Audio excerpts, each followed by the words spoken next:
Let me call my wife and see if I can. Okay, good. Okay. Yeah. Because I actually had a question for her as well. All right, just give me 1 second. Maybe she's home. She was introduced to the AWLs when we were on Grit Week. Give me 1 second here. Okay.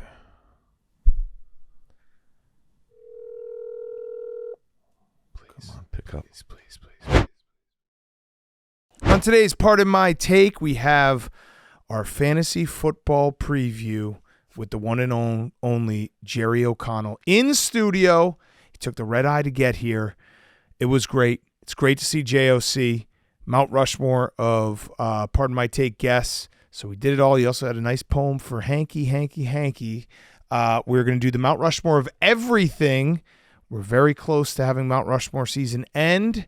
We're going to do FAQs, listener submitted FAQs, and talk a little football, and it's all brought to you by our friends at DraftKings.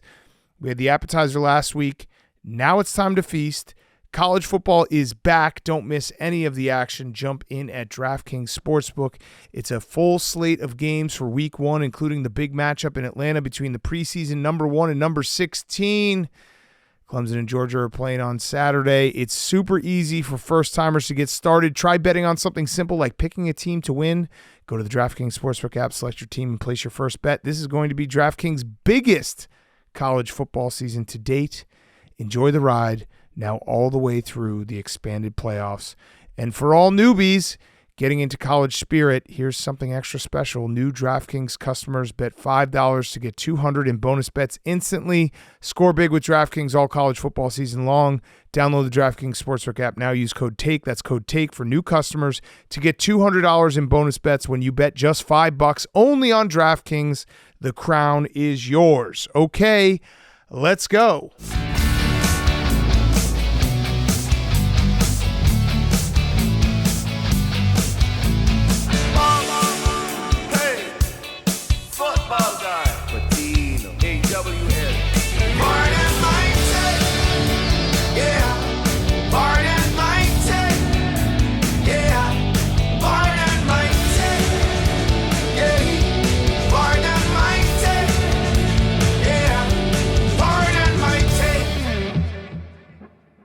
Welcome to Part of My Take, presented by DraftKings. Score big with DraftKings all college football season. Download the DraftKings Sportsbook app now. Use code TAKE. That's code TAKE for new customers to get $200 in bonus bets when you bet just $5 only on DraftKings. The crown is yours. Today is Wednesday, August 28th, and it is cut day, boys. Yeah, we're going through it right now. We're all going through it. Going through it big time. A lot of guys that you thought were going to make the team based on how they did in week 3 of the preseason. A lot of those guys ended up not making the team. How they sang in Hard Knocks. How they Austin sang. Reed got cut. Yeah. Oh, how do we feel about tonight's Hard Knocks? Can we do a recap? Oh yeah, that? recap of Hard Knocks tonight. It is 2:30. We were in it again. Yeah, we were in it again. The whole thing. So we just went back. It was a recap of our episode from last week. We went back and we rewatched week 2 of Hard Knocks. Yeah. They should need to show more Caleb. More Caleb. Yeah. No, we phase out Hard Knocks around this time. I'm gonna watch it. I don't think anyone else is going to watch it. No. But that's okay because real football is about to be back. But we do have cut day. I saw a rumor that Jameis might get traded. Yeah, so Jameis, the $4 million vibes guy, I think it's a clear case of the backup quarterback being too popular. Yeah. Especially when you got Deshaun Watson ahead of him. Mm-hmm. So I feel like the Browns, they could have anyone. So DTR is going to make the team, they said. Okay. So Jameis might get traded, and we should all be so lucky to have Jameis Winston. That's actually great news for us because everybody has something to look forward to. Maybe Jameis Winston will be on our team by the end of the day. Yeah, I mean, well, I was going to say our team, Barstool Sports. He might be traded to Barstool Sports. If he gets cut and no one picks him up, he's got a seat ready to go. Listen, if you want to make Deshaun Watson happy, all you have to do is you trade Jameis Winston to Barstool Sports in exchange for our personal in-house masseuse, Hank Lockwood, to the Browns. And then I think talk about a vibe switch. Huge. That would be the greatest vibe trade of all time. Max, you just yawned and made me yawn. I'm sorry. Oh, man, what the fuck? Now people are listening right now yawning. There's someone who just yawned because of that. Hank was laying down earlier, so that's what made me We had to do an ad. We had to do an ad. Do you guys want to get mad about an anonymous poll? Yes. Okay, let's do it. I still think PFTO is fair. It's not that big a deal. Oh, no. Oh, thanks. We'll get to that with Mount Rushmore. Big of you. ESPN polled over 100 NFL players to rank quarterbacks according to a variety of criteria. Let's get angry. You guys ready? Yeah. So, the GOAT standings, according to over 100 players, as it stands right now, Tom Brady 85, Mahomes 7. Okay. Good, Hank. Feels like he's still holding a lot of ground there. 85 to 7. That means that 8% of NFL players don't have either one of those two as their all-time. Yeah, I don't know. I feel like some people just missed some of these questions because there's. Oh, I guess there was several other players receiving votes. They didn't list them. I would like to know. Yeah, I want to know too. I would like to know. Maybe Peyton Manning. Paul George. Yep. Yeah, throw that out there. Okay, rank the top 3 current quarterbacks. Does anyone want to guess what the top 3 were? Patrick Mahomes. Yes. Lamar Jackson. Yes. And for the third, I'm going to say Aaron Rodgers. No. It was Patrick Mahomes with 291 votes. How does this vote? Oh, points. They get 3 points. Top 3 in their point totals. Patrick Mahomes blew out Lamar Jackson over double the points, who blew out number 3, Joe Burrow. Oh, okay. The players know. The players do not forget about Joe Burrow. And then other receiving votes were Josh Allen and then Aaron Rodgers. Being in the others receiving votes category for Aaron Rodgers is not – that's a tough look. Yeah. It is kind of funny, that whole VP thing. He could have been the VP and still made it to week 1. I also think that he would have gotten more votes as VP than his percentage of who the best quarterback in the NFL is. I'd agree. Bad decision, Aaron Rodgers. Aaron Rodgers does not have Secret Service protection right now, though. Yeah. Who will be the best rookie QB, best career? And this was a poll that was done before J.J. McCarthy got hurt. Not that it matters, but we'll just throw it out there. Jaden Daniels. Jaden Daniels finished second. He's so good. Caleb Williams Drake was May. first. So good. This is PFT. This is one of those situations where we do have same conference, both have new quarterbacks, but I feel like we're in a good spot together where it's like I'm rooting for your guy, you're rooting for mine. Caleb Williams not and gonna last. Shut up, Hank. Shut the fuck up, Hank. It's not gonna last. Shut the fuck up, Hank, and let me get to the point here. Caleb Williams and Jaden Daniels both were very close in votes, 34 to 30. Wow, that's really close. J.J. McCarthy was third. He wins. Other top vote getters, Michael Penix Jr. and Bo Nix. No Spencer Rattler. No Drake May. Interesting. Not even Not on even, the other top he's not vote others getters. receiving votes. Bulletin board. Tough summer for Drake's. Okay, that's tough. Most overrated quarterback. Drake May. No. Okay. Most overrated. Trevor.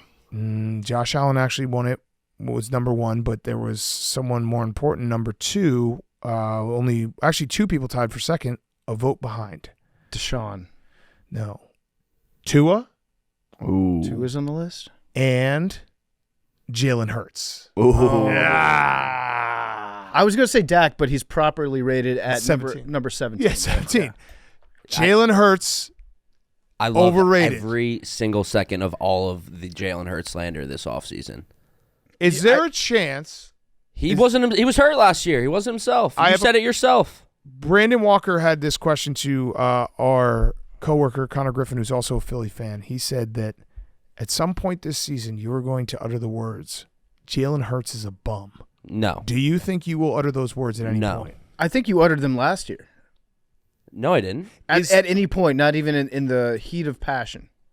Well, we've said it ourselves that in the heat of passion. Yeah. I'm a passionate guy. You I are. can You're say Italian. that You run after- hot. Right, so that's I could saying say that that after that's one saying pick. that you will But utter I don't those actually words this mean year. that. I could say that he could be having the best game ever. Question for you, Max. Is there even a small part of you? You said no? That thinks Jalen Hurts is good. You were going to say he's not the guy. Oh, no. You said no to that? Please make that a quote. Big Cat asks, is there a small part of you that thinks Jalen Hurts is the guy? People just have the quickest memory of all time. Yeah, thank you. Wait. Did I say that wrong?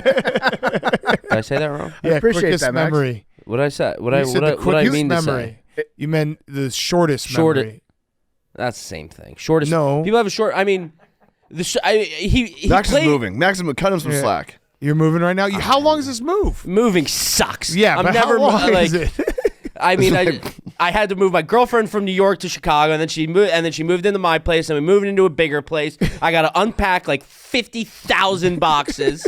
The toilet is fucked up. Toilet's fine. Toilet was fucked up in my last place. I have my entire apartment is just filled with boxes. Sounds like you're not I got ready a for shit football couch. season. I just bought a new couch, which I'm very excited about. Okay. But can I give you a tip? And Jalen Hurts, I got to listen to these knuckleheads over here talk about Jalen Hurts. These knuckleheads. Hey, Max, that's a good use of knuckleheads there. It's a simple matter of fact, though, that they don't have their center anymore.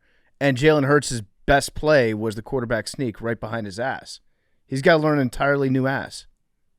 He's going to be fine. Like, people forget we went and got fucking Saquon Barkley. Wouldn't you say, though, just the fact that we're having this conversation means there's a little part of you? You started this conversation. I didn't. The anonymous poll did. We're podcasting here. I'm answering a question. The anonymous poll started this conversation. They're idiots. They don't know anything. They play in the league. Yeah, stupid. I'd like to know what his receivers would say. Well, A.J. Brown came to Philly because of him. And is he going to stay in Philly because of him? He just signed a long-term deal. Okay. So maybe he'll get Jalen Hurts out? No. Okay. Max, can I give you a tip? No free ads, but just hire Serve Pro to come and get all the boxes. I don't even know it. It's the best move. They get rid of the boxes? Yeah, they come and just take them all and get rid of them. They move them out of your apartment. Yeah. It's not that expensive. You just call schedule it, because that is one of the worst parts about moving is when you get everything out of the boxes, and then you're like, I have a house full of boxes. There's like a little entryway to my apartment. It literally is. It's call just them up. All boxes. Get Spider will call him up for you. Spider's the man with that. Okay, there's your tip. So then you can not be grumpy, and you can maybe be honest. Grumpy. You can be honest about Jalen Hurts. You'll see. Everyone will see. Everyone will see. Others receiving votes for most overrated: Justin Herbert, Trevor Lawrence, Deshaun Watson, Kyler Murray, and Brock Purdy. I don't know that Kyler Murray is that overrated. I don't think he's highly rated at all. He was last year, like going into last year. Maybe a little bit. Yeah. Most underrated quarterback: Brock Purdy. Number one, tied with. This is a good one. I agree with. Matt Stafford. Richardson. Correct. Matt Stafford. Kirk Cousins tied in third with Jared Goff, Jordan Love, and shocker, Bryce Young. Most underrated. Well, I guess he might be most underrated because everybody thinks that he's the worst quarterback. He's rated so poorly, so low that it's impossible for him to be overrated. Yeah. What about the biggest trash talking quarterbacks? Fun one. This is the last one. Ooh, this is fun. Very. Patrick Mahomes. No. Kirk Cousins. Not even close. Josh Allen's number one. Okay. Love that. Baker. Yes. Yeah. Number two. Baker likes to run the jaws. And then Aaron Rodgers, number three. Fun anonymous poll. It's just like another thing. They just keep throwing us little appetizers back and forth right before we're just waiting so desperately for football to come out. There's like, oh yeah, here, discuss this for a second. We'll give you a little tidbit to run about. Yeah, I can see Aaron Rodgers being very sarcastic with his trash talk. Yeah. Like something, he definitely spits something at you from the comment section. I also feel like he's one of those guys who does the first down in your face after a penalty. When the DB is arguing, yeah, and he'll just walk by and be like, move the ball. We're going that way, buddy. He'll pick the ball out of your hands and be like, we're over here. Yeah, move the chains, buddy. Yeah. Nice flag. Yeah. What else we got? I don't know anything else that's going on. We can read some headlines. The NFL is considering approving private equity investment in teams. Saudis? No, that's not Saudis. So they're still against foreign governments being able to invest in NFL. That's next up. And so this whole thing is just that we're running out of people who can afford to buy NFL teams. Got it. Because they're getting so expensive. So there's like 40 people in the United States that right now, in theory, could purchase an NFL team. So they're like, how do we make this work? Oh, yeah, we'll just let private equity buy it. And everyone knows everything that private equity touches turns to gold. Yes. So this is going to be a great move by the NFL. No downside to the fans. They should do a raffle for one NFL team. 10% of the team goes to one fan? Yeah, no, or just like one fan gets to own an entire team. Next time an owner dies or like there's someone gets ousted, like this one's going up to a raffle. That would be fun. It's just imagine because they could do it probably if they did a lottery. How much money do you think a lottery would raise if what you got was an NFL team? It'd be billions. Probably more than the value of the actual team. Is this not the best idea ever that you then get billions of dollars for the actual, so the sale actually happens? So you sell the team to the lottery. Yeah. And then one random fan will end up being an NFL owner. Or the first one that gets picked in the lottery gets stoned to death by the opponent's like fans, and the second person to win gets the team. Oh man, imagine winning an NFL team. Or you pick two people and they have to fight to the death. Yeah. For the team. Oh, I kind of like that too. I like that as then well. Then the fans of that team will instantly be like, he fought for us. What if the team that wins the next Super Bowl, they split all the shares of that team, that brand new team? Yeah.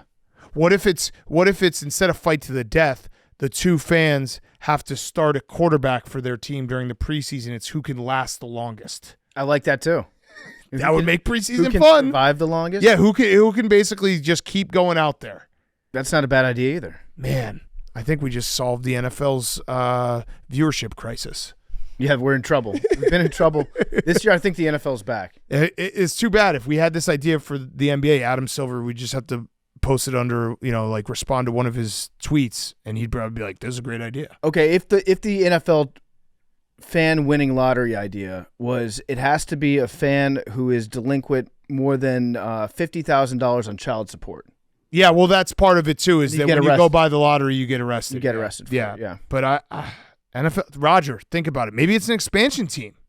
Do you think we're gonna get an expansion? I would hope not. I don't. 32 think so. is a great number. It's a good number. It's always weird when you have like the offset leagues where they're not the same amount. Yeah.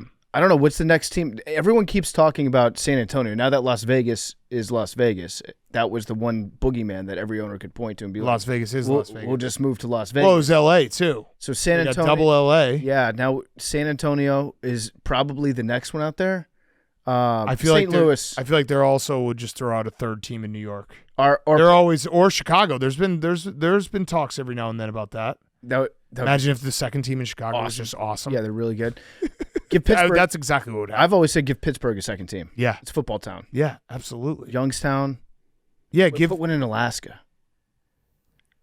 I don't hate it. Yeah, Hawaii would be fun. Yeah, Hawaii would. That's what they're going to do. They're going to give one to London and Mexico. Yeah, that's true. That's exactly what they're going to do. Maybe Brazil. So private equity. It's private equity. They're going to be allowed to invest in the NFL. So what does that mean? It means it's going to suck. It's good. The league is going to get 10% worse. Why? Because private equity, they're going to come in and they're just going to try to figure out how. Oh yeah, streamline everything. Got it. They're going to fire all the mascots. You're done. That makes sense. Okay.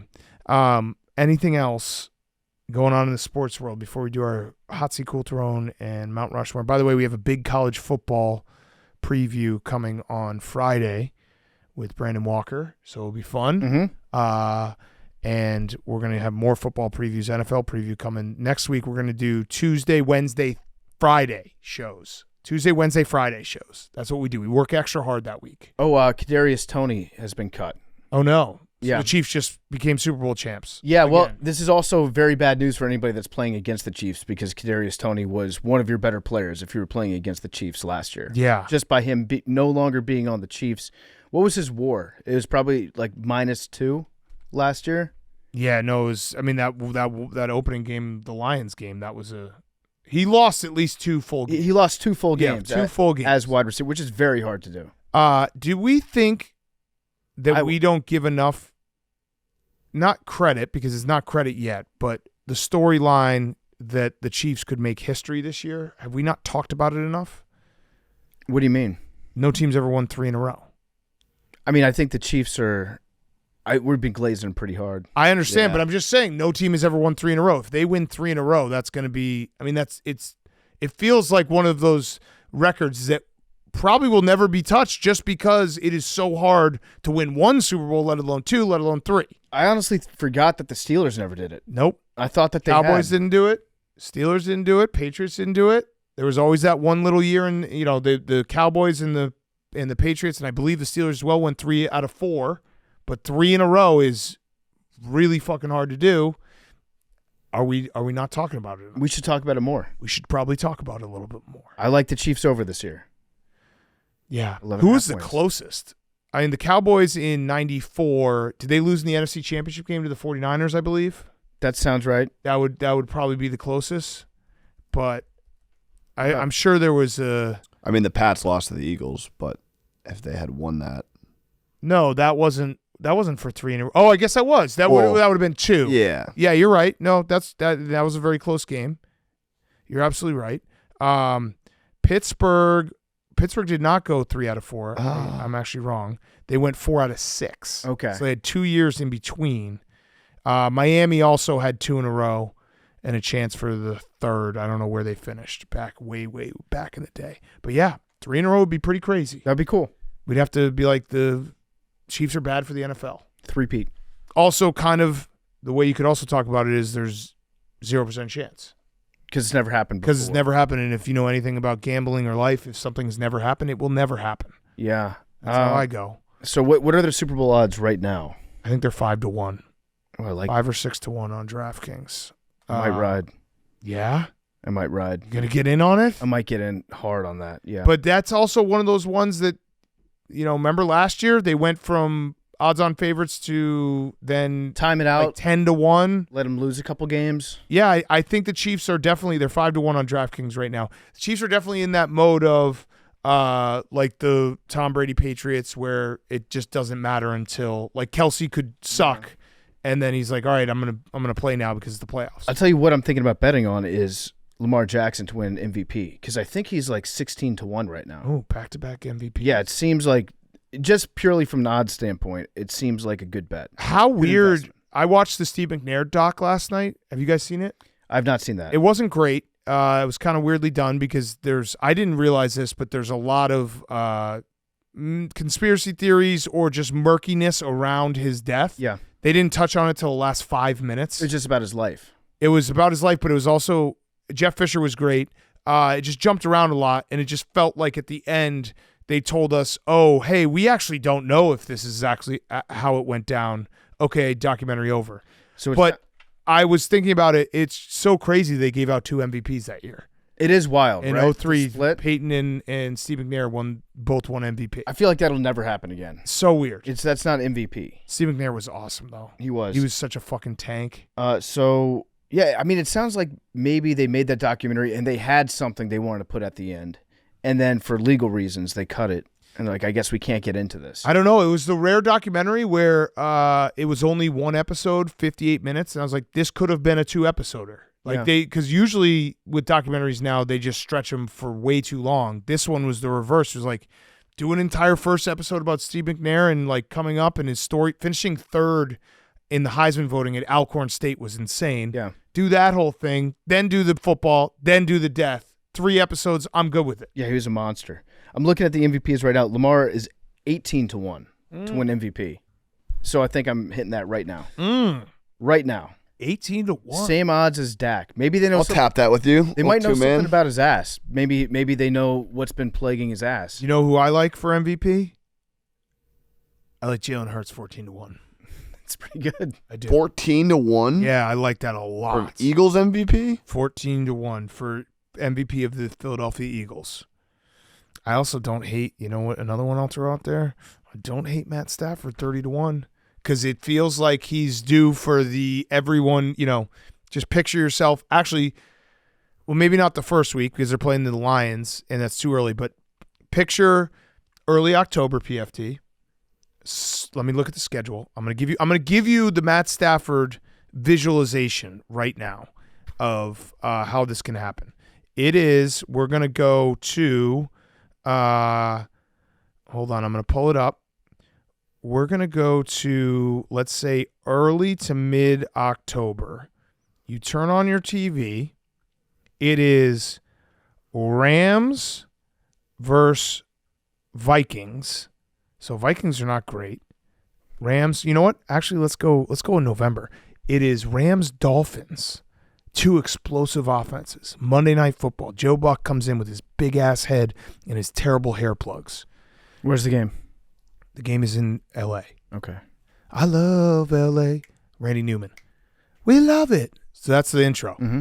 And they're like, Matt Stafford, who's having a sensational year, takes the field with the Rams, and did you know he's never even received a vote for the MVP? I don't know if that's actually a fact. I'm just saying it. Troy, I can't imagine that trend would continue after this season. You're right, partner. And the upstart Rams, who last year put it together to get into the playoffs, are an insane 7-1 to start the season, and Matt Stafford is playing MVP football, and this guy is a gamer. I like it. 30-1. That when you watch that game, it's going to be 5-1. My only disagreement is in that matchup, it's definitely going to be a lot of talk about Sean McVay and Mike McDaniel being from the same coaching tree. True. That's how they're going to start it out. True. But then right after that, they'll say, can you believe this guy's never got an MVP? He's never got – let me see if that's actually correct.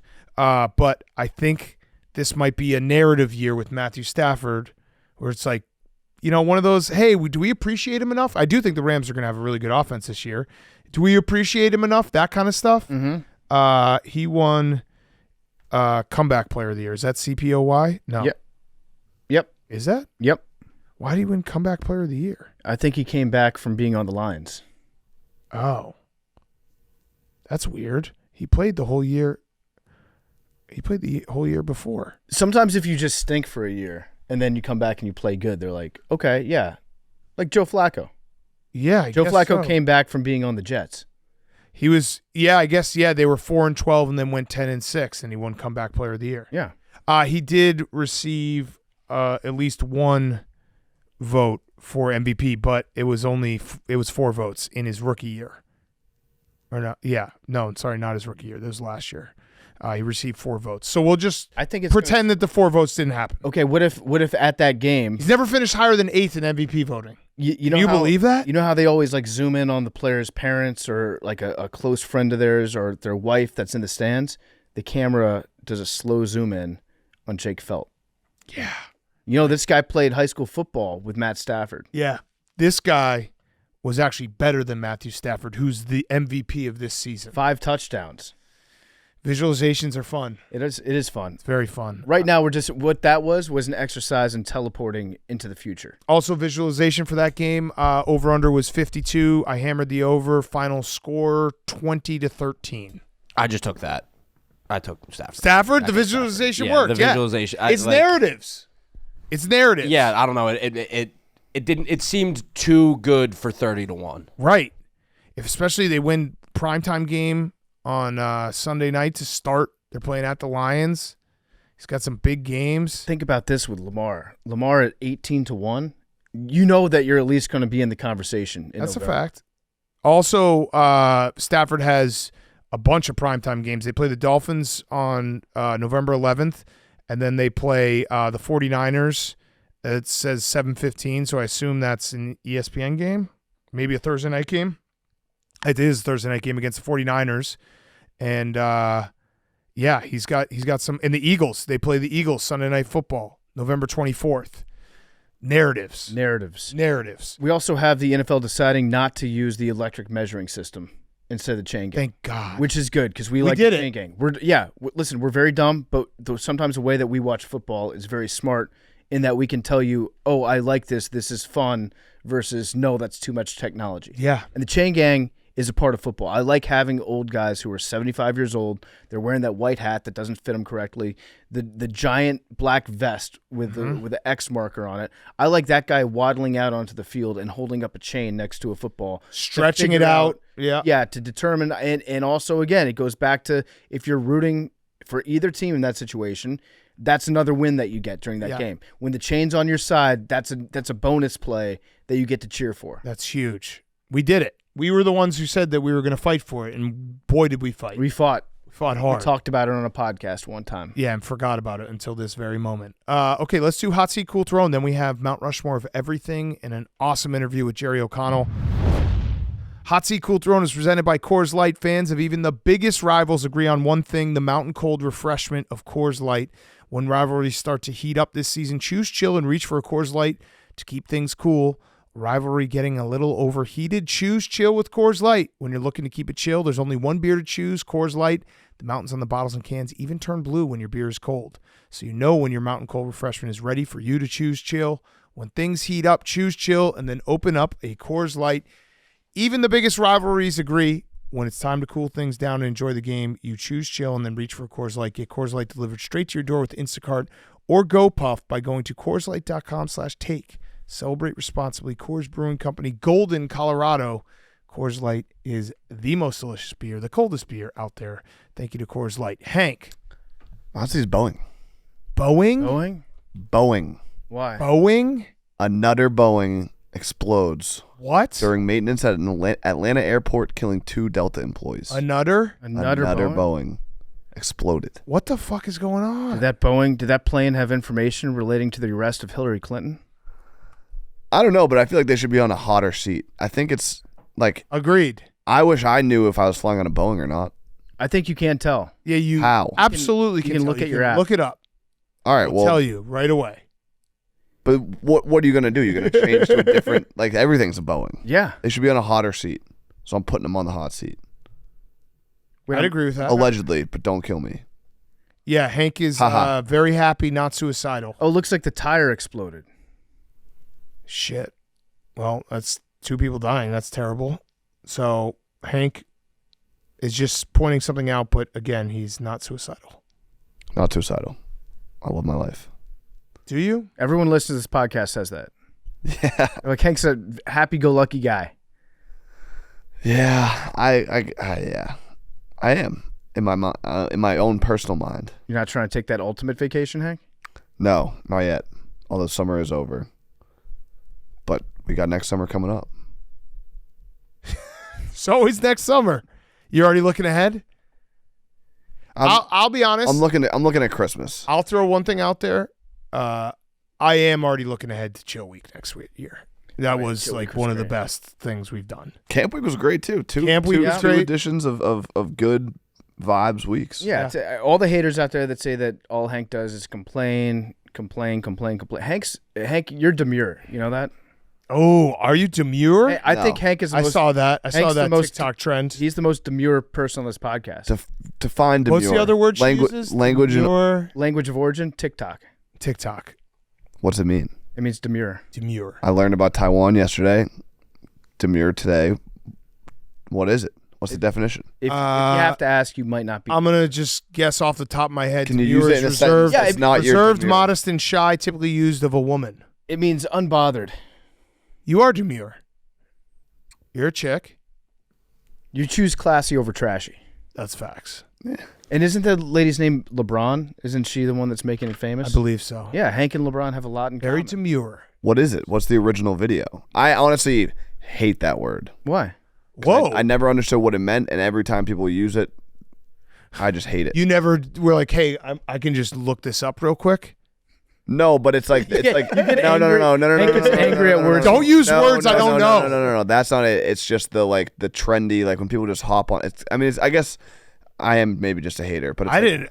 What other words do you hate? when That's people such a weird but word it's to be like, I hate it's like demure. it's like the Costco. No, but it just becomes all of a sudden this word goes viral on TikTok, and then every single team, every single person, Yeah, every that's how single brand internet account. trends work. I know, but I judge the people that just I'm on Hank's side. follow It's so them annoying. and just like But wait, use it without. Sometimes when it's Time out. funny, it's funny. time out. But if you're just like, all right, everyone's using demure, I'm gonna use demure. I It's agree. like, I hate agree you. with what you're saying in that when everyone latches onto a word, and it just becomes like you have a word that you'd never see, and then you see it every single second for like a week straight. That's annoying.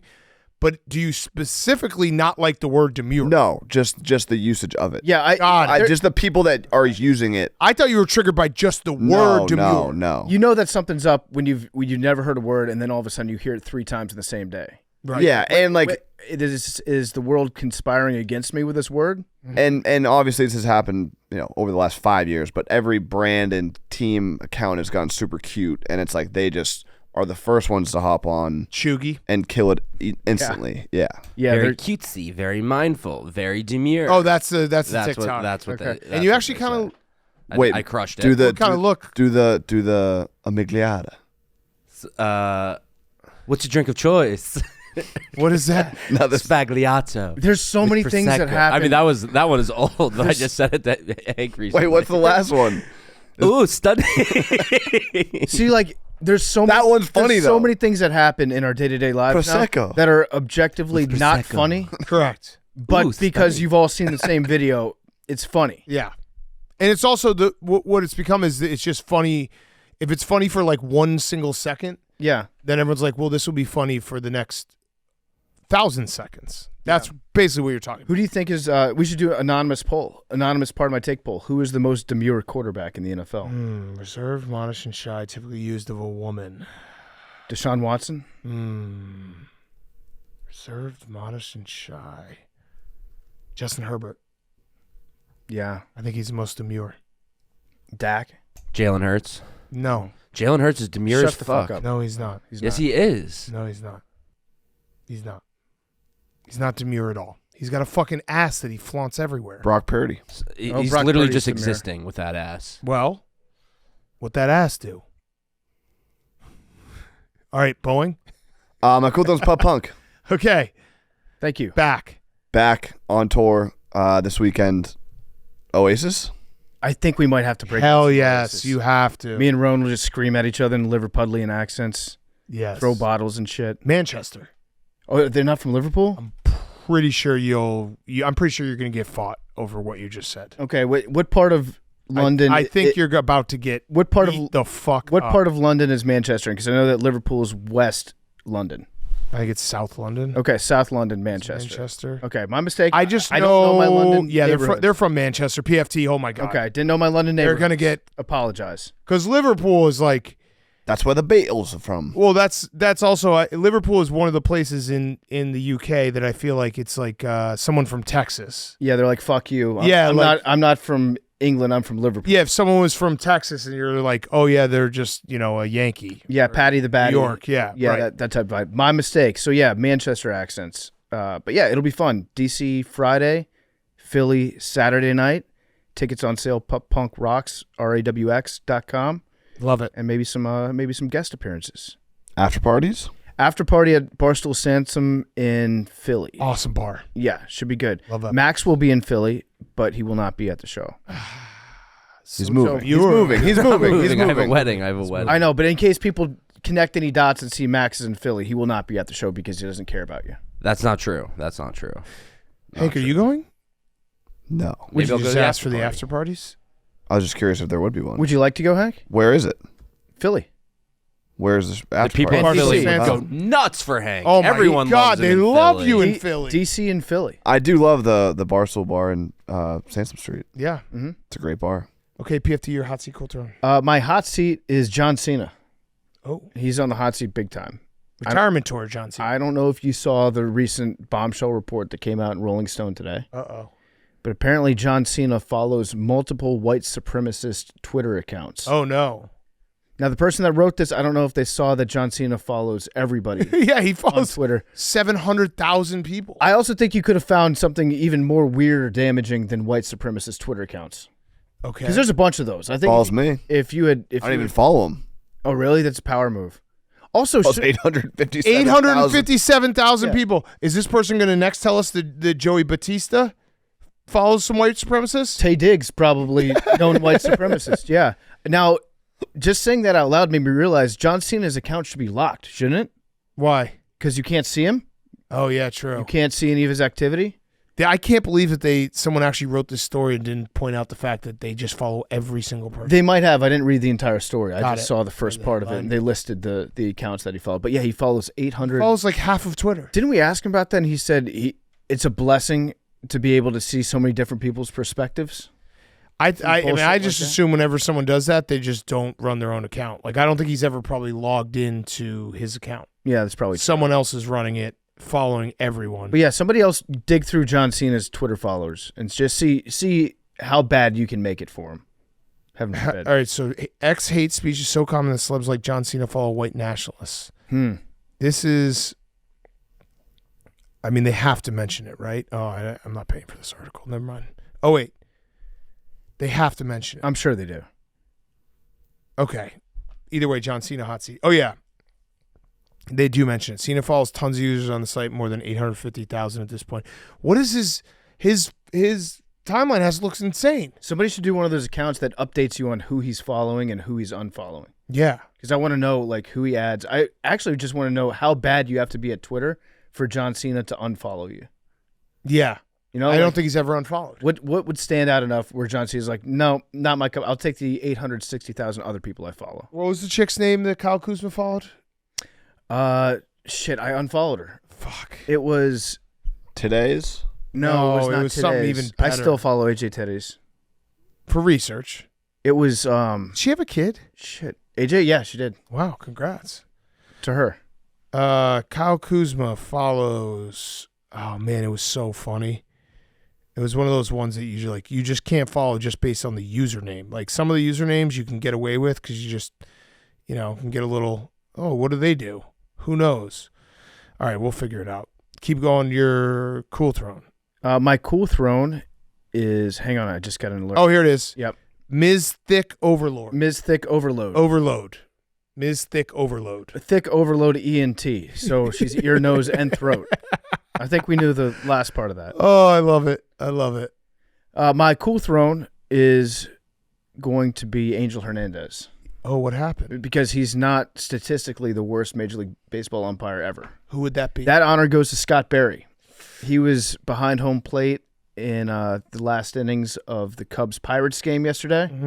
And Cubs might be back. Cubs are 18 beating them, runs. 14 to 5. 18. 18 to 5, 18 to 6. They Yeah, were up. We kind of used up all our runs. So a position player from the Pirates got in to pitch, as you do sometimes in blowouts like these, and there was a pitch that was 15 inches out of the strike zone that was called a strike because he kind of lobbed it in. And Also, I'm not going to blame him. You just want to get out of there. you want to get the fuck out of there at that point. But it would also suck if you were up to bat and you know that your contract is parsed based on like every single statistical measurement that you can make. Correct. And so every strike or strikeout, or if you get into a bad count unnecessarily, that probably pisses you off too. But I do stand with Scott Berry in this instance, just call everything a strike. Right. It should be like, okay, no matter what, you can, if you're a batter, you should have the ability to take an intentional strikeout. Right. Just right. like you have the ability to intentionally walk someone. Yes. Agreed. By the way, Nathan Peterman just got cut. Oh, None of these really make sense, though, because they all end up getting back on the team. You know what I mean? Like, Nathan Peterman's going to be he's going to be practice squad, is he not? is he eligible? I don't know. He's been in the league for Oh, you can't a be? long time. I don't know what the rules behind that are. I think if you have like 5 or 6 years. Okay, my hot seats, I have two. One is dolphins. The animal? Yes. There's a report out of Tokyo that they found and trapped a sexually frustrated dolphin that had allegedly raped over 200 people. No, 45 people. Over 200 miles. Sexually frustrated is one way to put it. Yeah. I think he would be sexually satisfied at that point. This dolphin went on a multi-year rampage, sexually assaulting beachgoers about 200 miles west of Tokyo. Dolphin will reportedly bite people and rub its genitals on them if they get close. Teabagging. He's just been teabagging. Yeah, is that really? I don't know. It seems like just boys being boys. It does. Peyton Manning won co-MVP Correct. after doing something Correct. like this in college. Correct. Yes, that is true. People don't talk about that. My other hot seat is Will Compton memorabilia. So I'm in the business now. We're going to create a museum for Will Compton, our good friend, in the handicap stall of the back bathroom in the Barstool Chicago office. I've already procured one of his old jerseys, but if you have any Will Compton memorabilia, I am buying. I want his teeth. I would love his teeth. I will pay top dollar for Will Compton's old teeth. Anything Will Compton related, we want to put up in the museum, which again will be in the handicap stall of the back bathroom of the Chicago office. When you get those veneers put in, they take out all your teeth, right? I don't know. I think they shave them down. Are they shaved? I don't understand how it works, but they do shave them. I It's think your they real teeth, because I've also wondered that. I think they shave them down and then they put the veneers in front. If somebody can do you go to the dentist and you do the plaster and they give you the mouth, like, here. Yes, here are your Will teeth. Compton's dentist, please hit us up. Will Compton's dentist, please hit us up because we'd like to buy a plaster mold of his old teeth. I want to just Free cap. I want to have one of the greatest museums we've ever put up. I think it would be the greatest. We'll sell tickets The only. Yeah, the only museum. that we've ever put up. Yes, that's true. Give tours. Yeah. Yeah, gift shop. Yeah. I like it.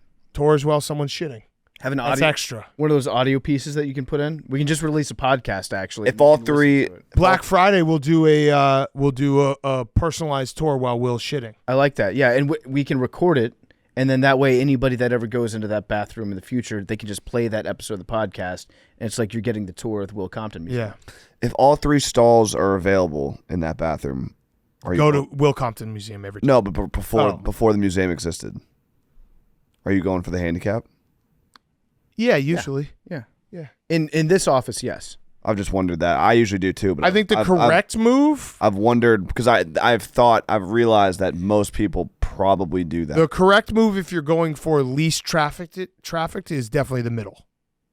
I think the middle always gets the least amount of traffic. Yeah, I don't care about the traffic as much. I just care about the luxury. Space. Yeah, you feel like you're And now you're going to get to be in a museum. Yeah. Who gets to shit in a museum?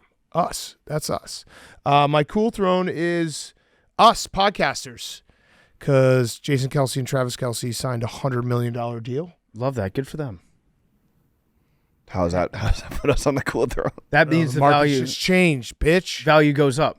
I think that means we just get another Bored Ape in our paycheck next week. Yeah, we can drive a hard line in the negotiation process. We should allow private equity to be able to invest in part of my take. Saudis. I'd like to see the guaranteed money on that. I would as well. I'd also like to see if there's any notes on who has to be dated. There's an escape clause in there. Hank, break up? you have to start dating Rihanna. Come on, dude. How's the J-Lo thing going? Did she get back to you? No, I don't think so. Dude, I want to get the 100 million. All right, listen. We have a lot of famous women that listen to our podcast. Please reach out to us, Hank? and we'll do a dating show for Hank. Yes. But it's strictly based on who the most famous person. 1 million followers or more. Yeah, actually, that would be a great series. Yes, it would. Hank? I'm down for that. Okay. Yeah. Would you be intimidated dating somebody that was way more famous and rich than you? No. No. Fuck no. That'd be great. Yeah. They're richer. Amy Schumer. Why not? She's Why not? famous. Yeah. There we go. I'm just going to throw this out here, Hank. Not political. Not political. AOC, yes. AOC. We know that you love AOCs. Yep. Kamala. Would you date any singer? Any famous singer? Probably. Chappell Roan. Sure. Lizzo. Talented. Sure. Nice. I don't think All right. Chappell would be into you. Adele, who's getting married to I love Adele. You're not Yeah, her Adele. dude. Love Adele. That's Chet Hayes' territory. Gwen Stefani. Yes. Bangers. I know, Gwen I feel like she has like She kids. is She probably has the kids that absolute are like my age. Sexy Red. She might be too much of a thought for me. Oh, Billy Strings. But I mean, Hank, think about it. Billy Strings. He's married. But what if he said, you know what? This isn't working out for me. Hank, you're the one for me. Probably not. Okay. I'd go on a mandate with him. Okay. Mm-hmm. Okay. Who's your new guy? Didn't you find a new musician? Oasis. Oasis, yeah. this, Well, new, okay. this new crazy new You band. guys are like you can have multiple musicians that you like. Would you date both of the Gallagher brothers at the same time? I'm a Liam guy, Are you? but he's not someone you date. That's just like a fling. Yeah. Okay. There's a very yeah. funny video that I saw yesterday of him talking to like a fourth grade class. Oh, yeah. So good. And they were like, okay, you have any questions for Liam? And one kid was like, yeah, do you get, what does he say? Do you get treats after? Yeah, you get treats after you do a good concert. And he's like, sort of. Yeah, of sorts. Sweets. Yeah, sweets. Yeah. Okay, Huey, your hot seat, cool throne. Yeah, my hot seat. But the Detroit Tigers, Okay. particularly Javi Baez. Oh, my guy. So Javi Baez will be out for the rest of the season this year with a right hip surgery. That doesn't sound good. No, and this completes his third year out of a 6-year contract with the Tigers. In 3 years with the Tigers, he's ranked as the second worst hitter in baseball among 285 players who stepped up to the plate at least 250 times. Yep. And in 3 years, he has a total of 36 home runs. And he has 3 years left on that contract, right around $75 million. Still has to be paid to him. And it's just a bad contract all around, another reminder of how bad it's been. And we're not out of the storm yet. We still have to deal with that big money. Is that a win Jed for and the Cubs? Theo, yeah, oh yeah. So the Cubs, essentially, they can sleep at night knowing that they got rid of all their other good players because they're like, at least we didn't keep this one guy. Yeah. Yeah. Yeah. And Pete Crow Armstrong, not exactly a hitter, but he did have an inside the park home run. Did it in 14 seconds the other night. It was pretty fucking fast. Yeah. Pretty cool. Yeah. But cool throne, Reese's, particularly, Angel Reese. Oh, Okay. The new sponsor. You love WMA. Nice. The That new was sponsor good. of Reese's. They've dropped a collection of merch, jerseys, the whole nine. Yeah. I'm sure some candy is going to be around the corner. Maybe a basketball-shaped Reese's coming, potentially. Big things coming. It tastes like sour grapes. Yeah. Yeah. She also, speaking of Angel Reese, we might be, she's also on the cool throne, but we might be on the hot throne. She has a podcast. Yeah, she does have a podcast. She does? Yeah, just- Unapologetically Angel. Yeah, unapologetic. Hank, what about Dropping T. What if you? No, I think she says she's clocking T. Clocking T. She's clocking T because this is a problem in the podcast space. A lot of people with the blogs think that they clock the T, but if you clock your own T before they clock your T, then they don't actually have the real T because you've already clocked it yourself. Got it. Clock and T. Would you date Angel Reese? Yeah. Okay, Definitely. we could make. Here we Local, go. Make yeah. the intro. Here we app. go. Chai Barbie. Yeah. Huey would be so upset. I'd be supportive. That would be a power couple. That would be a power couple. Yeah. Hank, you got to start. Think how high your kids could jump. We gotta milk you. The tagline for her podcast. I want to milk you for everything. Let's Please. milk you. Yeah, what's your tagline? What they gonna say now? Oh, nice. Okay, I like that. That's I like a how you Jason said that. Tatum quote, right? Wait, what? That's a Jason Tatum quote. No, Steph Curry. No, No, Jason Tatum. He invented that. You're not going to respond. Okay, he's not taking the bait. That was smart of him. Point Hank. Okay, good job, Huey. Let's get to our Mount Rushmore. We have the Mount Rushmore of everything. It's brought to you by our friends at Game Time.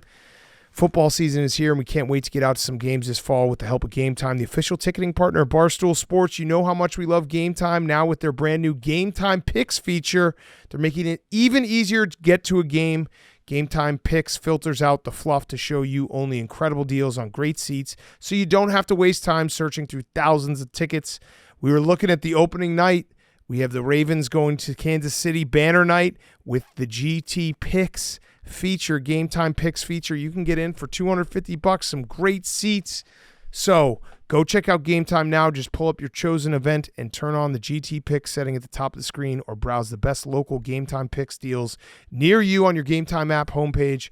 What are you waiting for? I'm going to buy those seats. Well, I'm not, but maybe we should. Maybe we should buy it for a Ravens fan. Maybe Stavros. So do it with the Game Time Picks. Download the Game Time app today. Use code PMT to easily score great deals with new Game Time Picks. What time is it? Game time. We're also brought to you by our friends at Morgan & Morgan. We all know 2024 has been wild so far, so let's talk about something important. If you get injured by a person, place, or thing, you deserve to get paid. Life can be crazy sometimes, and one person's negligence can result in another's settlement. If you're in an accident, not calling a lawyer means you could be leaving money on the table. When you're seriously hurt or you're injured, it could be worth millions. If you've ever been injured, you can check out Morgan & Morgan. Morgan & Morgan is America's largest injury law firm. They have over 100 offices nationwide and more than 1,000 lawyers with over $20 billion recovered for over 500,000 clients. Morgan & Morgan has a proven track record of fighting to get you full and fair compensation. Submitting an injury claim with Morgan & Morgan is so easy. Waking Hank up is hard, but submitting an injury claim with Morgan & Morgan is easy. Getting Hank to go on a date with Rihanna is hard, but submitting an injury claim with Morgan & Morgan is easy. If you're ever injured, you can check out Morgan & Morgan. Their fee is free unless they win. For more information, go to forthepeople.com/PMT or dial #law, #529 from your cell phone. That's thepeople.com/PMT or #law, #529 from your cell. This is a paid advertisement. Okay, let's do our Mount Rushmore of everything. Okay, Mount Rushmore time. Our good friend Jerry O'Connell is coming up. He is in the booth though for this Mount Rushmore, so he can talk at any point, chime in if he needs to. He's His best friend Huey. He's not talking right now. Jerry, just talk so people know your fantasy preview is coming up in a second. Hibbity dibbity. Okay, so there's Jerry. We're gonna do the Mount Rushmore of everything. Mount Rushmore of everything. Now, Hank. Yes. You run the risk of officially losing. Yeah, I think it's over. If you lose this Mount Rushmore, you are now down 4 points to I PFT. think if PFT comes in second in either of the next two, it's over. Yes. Yeah. Are so you? I have to avoid last place like the plague. Was there any issues with how last Mount Rushmore was voted on? No issues. PFT had a good, very basic looking draft. He did a good job. Was there any Thanks, issue Hank. with the phrasing of Meme's tweet? No, I mean, Memes brought it up to my attention. He was like, "Oh, I realize I usually do every single Mount Rushmore we've ever done in the history of this podcast has been prefaced with who won today's Mount Rushmore." Yesterday, Memes, and accidents happen. He's a busy guy. He's got a lot of stuff going on. He just phrased it, what got left off the list with the poll. And I don't believe this, but some people online, the proud, the Hank fans, Very few. they brought it to my attention that based off of the wording of the tweet, people might have been voting off who had the worst list. Oh, I don't necessarily think that I don't was the case. either. I don't either. Yeah, I so don't either. At first, For the record. when Memes brought it up, I was like, maybe there's something to this. Maybe Memes is right. But then Hank was adamant about it not affecting the result of the poll. So I'm going to Good go guy, with what Hank. Hank says. Yeah. Good guy, Hank. So Friday, you might be, depending on how this goes, you might be picking out of a hat. Yeah, I'm assuming that's going to happen. Okay. This is PFT's pick, so I'm sure he's got a good draft. What? You've wanted to do Mount Rushmore of everything. No, we correct? talked about this in the group chat like a couple weeks ago. Yeah, I And don't think into the season, we're going to do the Mount Rushmore of everything. But yesterday we had the conversation. Well, this could be the last Mount Rushmore of the season. Could be the Mount Rushmore of everything. But what? Yeah, are you saying we didn't have a conversation yesterday where you said, what about Mount Rushmore of everything? Well, that was one of the ones that we had said we would do the last week. Right. But you And brought it up. Fact or fiction, this is the suggested last it. week. We had the choice. I don't think I suggested it, but But it was on camera. we'll see. Okay. We'll look at the tape. Okay. Well, look, I think what's important is that crazy. Hank's Why would you- sportsmanship is so good this year. Yeah, I In the said past, you should he's been pick what we do grumpy. tomorrow, and you said everything. Okay. I don't know why you're in denial. The Mount Rushmore of That's everything. kind of weird. well, the good news is, Hank, you have the first pick. I do. And that's huge in this. It is huge. Huge. So, Mount Rushmore of everything, Hank trying to stay alive. What is your first pick? I am going to go with having sex. Okay. Okay. You're learning. I thought for sure he was going to take boobs. I did too. I was like, Our this boobs are is- still on the table, Yeah, right? boobs, Yeah. yeah, boobs are on the table. Yeah, Yeah. of course. Okay, good Yeah. pick. Good pick, Hank. Having sex. I'll take boobs. Okay. Okay. I'll take boobs. That's a good second pick. Good second pick, Max. Great pick. So I'm up third, huh? You're up third. You know what? I'm just going to say football. Okay. Football is my Add football is my 1-1. Yeah, it's my first pick. Yeah. No, that's a great one. That's a great one. It sounds like you guys are pandering a little bit with yours, but that's okay. Yeah. All right. So I have two picks. If you had to choose one for the rest of your life, you'd choose football. I Football. choose football. Yeah. Absolutely. I'm not having any more kids. I'd take football. Easy. Okay. I'll go with music. Need music. Mm-hmm. And personal pick, ice cream. Interesting. Music and ice cream. Music and ice cream. Music and ice cream. All right, my second pick, I'm going to go with beer. Okay. So I got Pick. football and beer. Yeah, I mean, I love ice cream, so I don't. I love beer. I would take ice cream over beer. I would take beer for the rest of your life. I think I would Yeah. take beer over ice cream. Yeah. I'm also gonna. I did zero prep for anything. Same. I don't have. I don't have. Same. A I'm single not feeling list good of about anything. music and ice cream. I'm gonna go with movies. Oh, nice. Movie. What's your favorite movie of all time, Max? I'm gonna either go with Kangaroo Jack, Stand By Me, Yep. Jerry Maguire, Scream, just any of those really. Yeah, those are good picks. Hey Jerry, for when I beat Hank in Mount Rushmore and he finishes last, can you just give us a quick? You guys want to see a dead body? Were you mad that we didn't pick that line, Jerry, when we did the quotes? I just thought. Wait, his mic's not on. Memes. I just thought you missed an opportunity. You missed points on the board. You left points off the board. How did you say that phrase? How did you say that quote? Typically, I charge money on Cameo for this, but I'll give it to you guys for free. You guys want to go see a dead body? That's good. Chills. Wow. That's Hank. It's a little more fucked up coming from a skinny Jerry O'Connell. It's better when it's husky. Hank, I think you're up. All right, I'm going to go with a dog that loves you Okay. and winning the lottery. Yeah. Winning the lottery. Winning the lottery. I don't like 90% of people that win the lottery get divorced, dead, or broke within like 2 years. Well, they got to do the right those thing. 2 years. They got to take the don't take the lump sum. Or no, you do take. You do take the lump sum and stay anonymous. Yeah. Yeah, you take the lump sum. You're saying you take and the invest it. annuity where you get paid like every year for the next 50 years? $1 tomorrow is not going to be $1 next week. Yeah, you invest Thanks, it. Biden. You invest it. Okay. Winning the lottery. Winning the lottery and a dog that loves you. Okay, Max. Fuck. You weren't going to take dogs. No, I just didn't think. I forgot that I was up. I'm gonna go with meatballs. All right. Okay, yeah, you know, I had it as a 4th round grade, but that's okay. No, I had it as a 4th round grade too, but I couldn't think of a 3rd, so I just thought I would go with it now. Okay. Okay. I'm going to take living in the good old USA. Okay. Living in the United States. Let's go, America. Yep. And you have one pick. All right. I will go. So I have music and ice cream.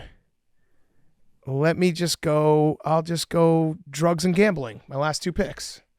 Solid. Okay. Yeah. All right. What kind of drugs? Even it out. Any kind. All drugs. Drugs and gambling. Okay. Prilosec. Sure. Okay. Helps. Afrin. Yeah. Afrin should be on this. Yeah, I mean, you could say you could do it the PG way. Like, hey, it would suck if we didn't have Tylenol and antibiotics, and we would all be dead when we were like 12 years old from black lung. Or you could do the other way and be like, hey, weed's pretty nice. Yeah, it is. And other stuff. It is nice. So my pick? Yeah. I'm going to go with family. Oh, nice. Family. I feel like family's a strong one. Your family. If you don't have your family, Hank was lucky enough to be able to bring his dad in from Mount Rushmore earlier this week. That's the kind of thing that you got to cherish. Mm-hmm. Family. It's true. All right, Max? I'm going to go with Part of My Take. Oh, nice. It's a bit narcissistic. Yep. Wow. Okay. I should have gone First with the other podcast one. off the board. Yep. Hank is really thinking hard. There's a lot on there. There's one that you really love. Vacation. There it Okay. is. Good pick. I mean, you got to pick it. I was going to go. Wait, is it done? No, yeah, it's done. Draft over? Yeah. What were you going to pick? Well, PFT, we were talking about how PFT like used to back in the day, like try and be funny because it's a comedy podcast and pick funny picks. Yeah. But he kind of stopped doing that and just. Well, when we made a punishment and I started coming in last place because people don't like the outlier picks, then you gotta adapt to the game, Hank. But we were just reminiscing on how old PFT used to be so funny. But Yeah. I was thinking about. I knew this was going to be the line of Truth in attack. comedy, dude. There's truth in comedy. Comedy is true. But I was gonna go with just warm clothes out of the dryer. Oh. But I was PFT. Now, Hank, Vacation's a great pick. Now, Hank, I know, Hank, PFT real is quick, my that wouldn't happen to be the first thing that pops up when you Google what are the best things on Earth, would it? That wouldn't happen to be the first thing on first link that you click on. You needed help on the Mount Rushmore of everything? I've been doing Oppo research on Hank for the last 6 Mount Rushmore drafts, and Hank always goes with whatever that first list on ranker.com is. No. You Mount live on Rushmore that of list. everything's the easiest Mount Rushmore to do. Yeah, and I didn't use any of them. You typed in what are the best things on Earth, And I didn't use any of them. Fact or fiction? but you wanted to use No. you wanted to use putting on clothes out of the dryer. Yeah. I thought about it. Things that got left off: buffalo wings, pizza, steak, Melted cheese, melted cheese, money, Coffee. coffee. Great one, Jerry. the F-15 Eagle. Yep. Video games. Yeah, Yep. I was gonna say video games, and then I saw a Part of My Take, the logo, and I was like, I should just say that. Yeah. Oh, you know what's a big miss? Dingers. Yeah, dingers are great. Big miss, getting a good night's sleep. Yeah. Fuck. Sleep. Sleep is a very good one. Fast car. Boats. Stars. That's our Boats are cool. Yeah. Yeah, boats are okay. Cheese. Selling your boat is good. Yeah. Oh, he said melted cheese. Being Fuck. on a boat is cool. Being on a boat's fun. Being on a boat is awesome. Nobody took vaginas. No. Blowjobs, I guess that's in sex. What else? Chicks. Fuck, chicks got left off. Chicks. He's getting paid, getting drunk. College. No. Come on. There's a lot of work. Yeah, but not really. March Madness. Pretty Basketball. Good. Pretty good. Golf? Football clears, though. Football does clear. Golf. Definitely golf. Jerry, what else did we miss? I liked coffee. Being retired. PFT said vagina. That's a good one. Sugar walls. That's about it. Coffee and vagina. Coffee and vagina. You don't need anything else. That's it. French fries. Oh, fries are good. Fries are really good. What else? Anything Burgers. else? Burgers. Soup. Yeah. Soup would have been a tough pick, I think, on this. Oh, one. getting out of a speeding ticket, some sort of traffic violation. Canceling plans. Oh, that's a good one. yeah. Hank, what was that little smirk for? I'm gonna look up on this list of this thing. Oh man, he's going full AI. You picked some of the things on the list. No, He didn't. did? No, I didn't. Family? Oh, shit. Family wasn't on the list. I'll be honest. I looked at the top thing on the list and I saw I was putting on warm clothes out of the dryer. Family might be on the list, but family, I feel like that's fairly generic. That is pretty generic.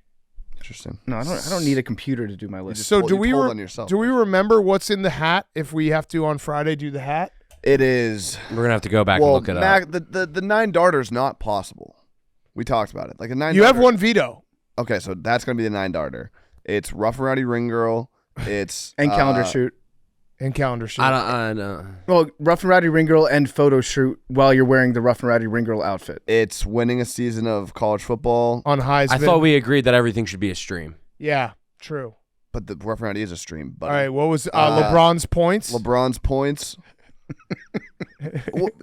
But like this is where it is. What? It is. What? It is what it is. You haven't What? lost yet, It is. Hank. It is what it is. What?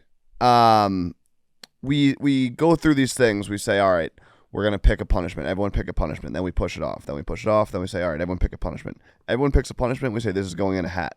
After they go in a hat, we then decide everything has to be a stream, even though half the things in the hat aren't a stream. And so even though there's things in the hat which we all agreed upon, somehow it's going to have to be something that's a stream, even though some of the things in the hat aren't a stream. Most of the things are streams, though. The Rough and Rowdy one is not, but like Well, you guys said are going to be it like was it has to be Rough and Rowdy is a stream, buddy. right. But the calendar shoot, like Well, that's just behind. That's for the TikTok PMTV. thing is not a stream. So why don't we get it to just 3 stream things or 4 stream things?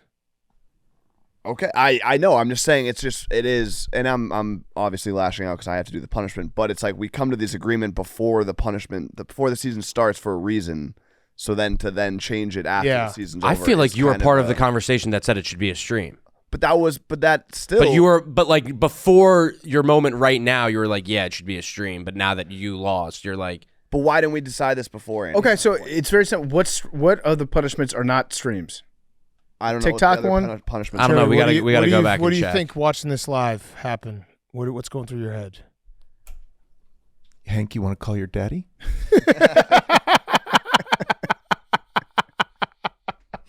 You haven't even lost yet, Hank. Get a landline to No, daddy? I'm fine with whatever. I'm fine with whatever. The only one that I would veto is 9 darter because that's literally no one could do that except for like Michael Van Gerwen. I think. Oh, Michael. I think you could do it. When I think you could do it. If I have a veto, it's going to that. I think you could do it. We wouldn't do maybe the exact distance. If you were a little closer, you could probably do it. Would be an electric stream. You said I have a veto, right? Yeah, you do. Yeah. Okay. Good Mount Rushmore. Let's. How do you feel about your Mount Rushmore, Hank? I think it's over. I think, again, new PFT has figured it out. He's going to come in second. Yeah. No laughs, but good. It would be a shame if I actually come in first. I'm feast or famine. I'm like Adam Dunn. I either hit a dinger, get first place, or come in last place.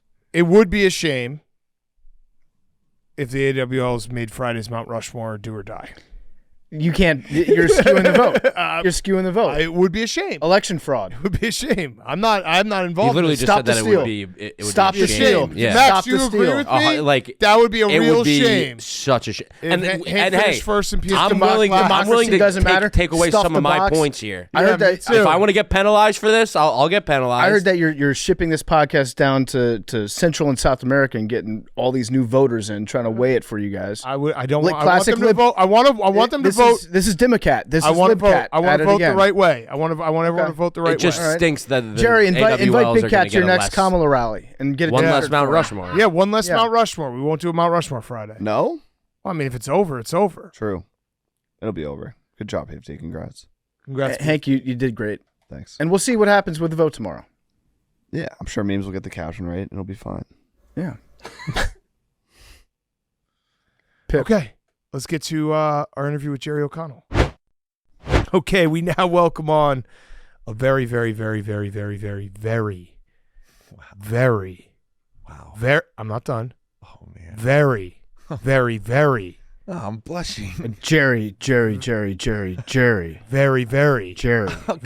very, very. That's What if the whole Caleb podcast got. was me just doing that, and then I just said, "All right, thanks for coming." Very special guest, Jerry O'Connell. Oh man, thank you so much. That's so kind of you. I can't believe. I think I got 3 more varies than Caleb. Yeah, you did. Yeah. You got. I think that was the max amount of varies. I don't think I can go further than that. I speak on behalf of all AWLs. When you popped up on that show, I was by myself in a corporate apartment, naked actually, because I didn't bring many clothes with me, so I had to wash I had to wash everything and then make sure I put it in the dryer, so I had underwear the next day, and I went fucking berserk, fellas. Naked. That was crazy. Yeah, It was fun, yeah. That It was was very unreal. That was unreal. So Jerry's here. So funny.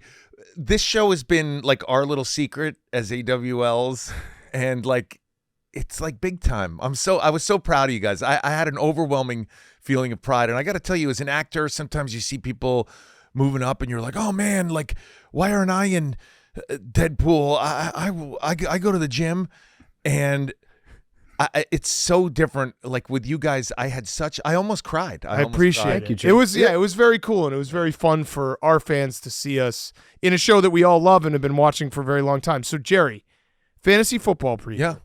Yeah. We have to set the table though, because Jerry is such a committed guest and part of this show that we texted him. We're like, hey, fantasy football preview. We're going to do it the week before Labor Day. And he's like, great, I'll fly in anytime. You flew in when? So tell us what the last 12 hours have been, because you have your briefcase. Yeah. I think you went to Planet Fitness this morning.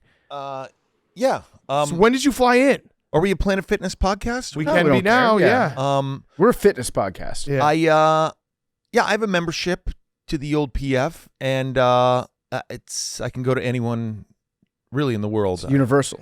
Yeah, I paid for the Universal one, and I just went there. I just did a little lift. You flew it. You took the red eye. I took the red eye in. So yeah. you landed at O'Hare at like 6 a.m. Yeah, Went to Planet Fitness. that's right. And then came here. Chest and buys. What's in your briefcase? So in my briefcase, this is like just stuff I bring because for those who don't know, for those who may be like first seeing me here, and Huey, I should probably introduce myself. My name is Jerry. I'm sort of the fantasy expert here on part of my take. I don't think he was in the booth right now. He is. Yeah, he's right Oh, is there. he? Okay, I can't see him. Yeah, and I don't think it's sort of. You are. Well, yeah. Huey, do you have any clue who I am? Huey's. Oh, there he not- is. There he is. He's tucked away. Put these on, right? Yeah, I know who you are. How would you describe Jerry O'Connell to somebody that's never watched TV before or movies? We got headphones issues. Oh, he used to be an actor.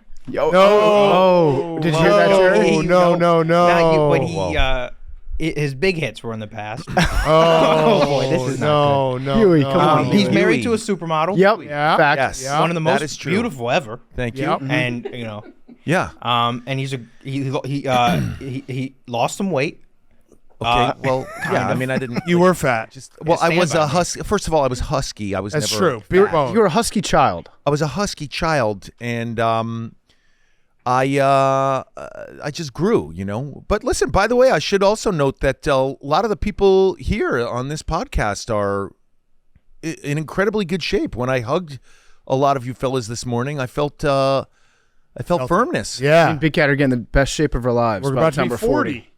Because what your body when you're 40, that's your body for the rest of your life. Yeah. Yeah. So wait, so That's Jerry, it. what is in the briefcase? So in the briefcase, I just bring. So I manage your fantasy league with the. The mic's still on in the booth. Yeah, guys. I know I used to be an actor, Huey, but you got to turn the mic off when I'm in here. Mm-hmm. I can't believe he said I used to be an actor. Yeah, What the he's on fuck, TV Huey? every day, Huey. Huey, I mean, you know, I mean, I listened to all the NBA whole podcasts before you come here. I'm a big fan. And you hit me with he used to be an actor. I was in Kangaroo Jack, motherfucker. That's right. Yeah. And his name's being tossed around for the next Marvel movie. That's true. That's not true. We just tossed it around. Tossed around. Hey, Jerry, I heard that Jerry he's in consideration. Yeah. It's not true. I'm not. I would require me to go to Planet Fitness a lot more. It would require me to get a private trainer at Planet Fitness. Yeah, you get some steroids like Hank. No steroids. So you got your briefcase here. I got my briefcase. I love the briefcase because you get on a plane. I assume first class. Do you do first class? No, exit row. Exit row. Okay, Oh. because you're a hero. You're a first responder in case something happens. I like that. No, I just it's a red eye, and I mean, I bought the ticket myself, and the price to buy a first class ticket at last minute was just the price of a used automobile. So I just went exit row. Yeah, So you raw dog. Did you raw dog the flight? I actually took a couple of Tylenol PMs. Oh, Nice. bad boy. Yeah. Be careful with those. Well, you Hank might try to have date to you. time them out perfectly. You have to wait till the flight is definitely leaving and it's going, you know, and you're boarding, and then you just chew them and just get in your exit row, kick your shoes off, and then get ready for the fantasy podcast. Yeah. So you got your briefcase, and I love that you bring that briefcase on a plane because it looks very official. It looks very businesslike. Yeah. But what's in it? So, I mean, really, what's in it? Like, I mean, I have my shorts that I wore at Planet Fitness this morning. I have a rough draft of what I'm going to say here today, and then I have the final draft. I also have some deodorant here that I put on. Get some of this. Yep. Yeah, please. Yep. Let's do the belly as well. Does your wife know you're not home right now? So listen, here's the deal. My wife knew I was coming to do this podcast. Okay. Now, I have to talk to you guys because I manage your fantasy team that is in the high roller league. Yes. Okay. So I know it costs a substantial amount of money, and I've been managing it. I think this is my third year. Prayers for DeMar. If those who don't remember, that's a callback to we were in the championship game when DeMar Hamlin went down. Say it.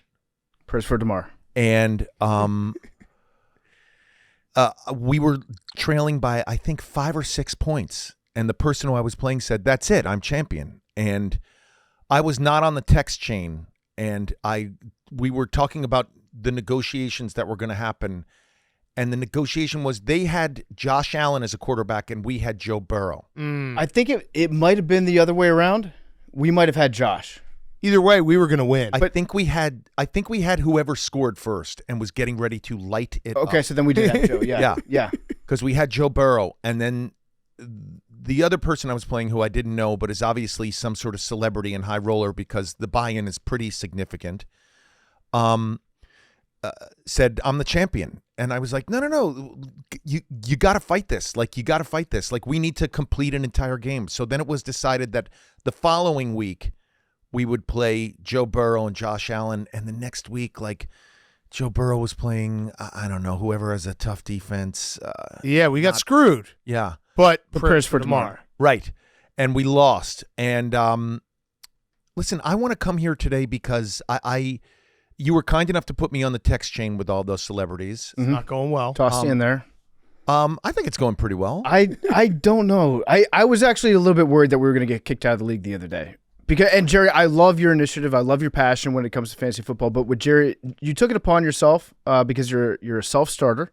You said, I want everybody to be able to get some mock drafts in under the belt. So let's figure out this order about a week before we do the draft. You win through mock drafts. You know that, right? You mock draft to win, yes. Yeah. You got to get reps in, right? You got to get reps in. It's like anything else. So Jerry just sends a video out of nowhere to the group chat of himself shirtless at a beach somewhere. It looks like you were at a beach. And you've got a hat, and you put all the names in the hat. And the camera angle, I don't know if you did this on purpose, but the camera angle doesn't show below the belt whatsoever. So it appears that you could be nude in this video. I couldn't really see. It was very sunny out, and I was not wearing my glasses at the time, so I couldn't really see anything. Right. So Jerry proceeds to do the draft order. And no one asked him to do this? No one asked him to do it. Okay. But again, I don't have a problem with somebody needs to take the bull by the horns, Yeah, right? get the ball rolling. We didn't have a draft order. Yeah, we didn't have a draft in order. less than a week. Yeah, so Jerry does this video, and he puts all the names into the hat, and then he reaches down and pulls out the first name. And Jerry, what is the first team that you drafted? It's our team. Oh, so yes. so he picked us first overall. Hell yes. You can imagine the reaction from the group chat, though. It varied from like, oh, he cheated, he took his own team, to somebody saying, who is this? Right. And why is this man doing our draft order? Right. So Jerry had to clear it up real quick. And Yeah, unlike Huey, he didn't say they didn't say he used to be an actor. They just said, who is this? Yeah, but then Jerry pointed out very helpfully, I was in Kangaroo Jack, I'm a fantasy football expert, and then he posted a picture of him and his lovely supermodel wife. Yes. Who's very, very attractive, respectfully. I'm Hot. a big fan of your wife. I've been a big fan of your wife since I was Yes. 12 years old. Okay. All of us have. Huge fan when I was 12. Especially when we were 12. When I was 12, I was a massive 12, 13, fan 14, of those your were wife. our... Yeah. Respectfully. Respectfully. Okay. Thank you. Knock it out of the park, respectfully. Thank you.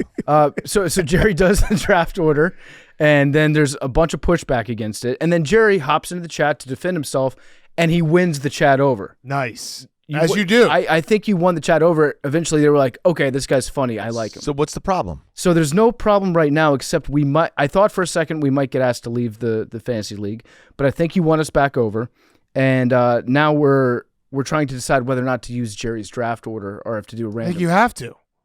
Well, what are you going to do? Just have like a random mater, like pick all the picks? Yeah, I mean, right now it's we put it up to a vote, and it says I think there's 4 votes for redoing the draft order, and then 1 vote for keep Jerry's draft order, all right. Well, Why don't you add all of us to the chain? and just And blow it up. Yeah, we'll stuff the ballot. Okay, we can do that. Wait, I don't know. Would the vote still show up, though? I don't think it would. Maybe not. Now, Yeah. Jerry, you did turn the group chat green. Yeah. And that was a sticking point for a lot of people. They were Yeah, like, that's what- a dick move. Out of, I think there are 13 or 14 people in this group chat, Jerry was the first non-iPhone user. Yeah. Have you thought about getting, like Walter White in Breaking Bad has a second cell phone for dealing drugs? You just have a fantasy football cell phone? I'll never do it. No? Ever. I won't do it. You're an Android guy? I'm an Android guy. That's it. Mostly because my entire family are all Apple people. Mm-hmm. And I just want that 1 degree of they can't FaceTime me or get in touch with me. Oh, that's Just smart. It's 1 degree of we were trying to reach you, Dad, and we couldn't reach you. And if you have that Android, just that 1 extra step, it's just a little bit of freedom. So I had one other question before. What was the DM you sent to Max yesterday? Oh, I wanted to. I have some things that I want to say because I have to talk about who we're going to draft if we're still. Yeah. allowed in No, this we're gonna fantasy get to all of it. But listen, I also want to ask. I would like to help out with the buy-in for this. No. Listen. If you would just whisper to me what 1/3 would be, don't say it on air because it's it'll be upsetting how much it is. So just $50,000. What? No, I'm just kidding. just whisper to me what it actually is. I believe it's. So then that would be. You're not even gonna be able to fly exit seat anymore. So the math would be. It's a tough fraction to do. Hank is good at math. Yeah. Okay. You know what? Why don't Hold on. Why don't we take care of it? Let me We'll handle this offline, Jerry. I think I can handle it. Let me call my wife and see if I can. Okay, good. Yeah. Because I actually had a question for her as well. All right, just give me 1 second. Maybe she's home. She was introduced to the AWLs when we were on Grit Week. Give me 1 second here. Okay.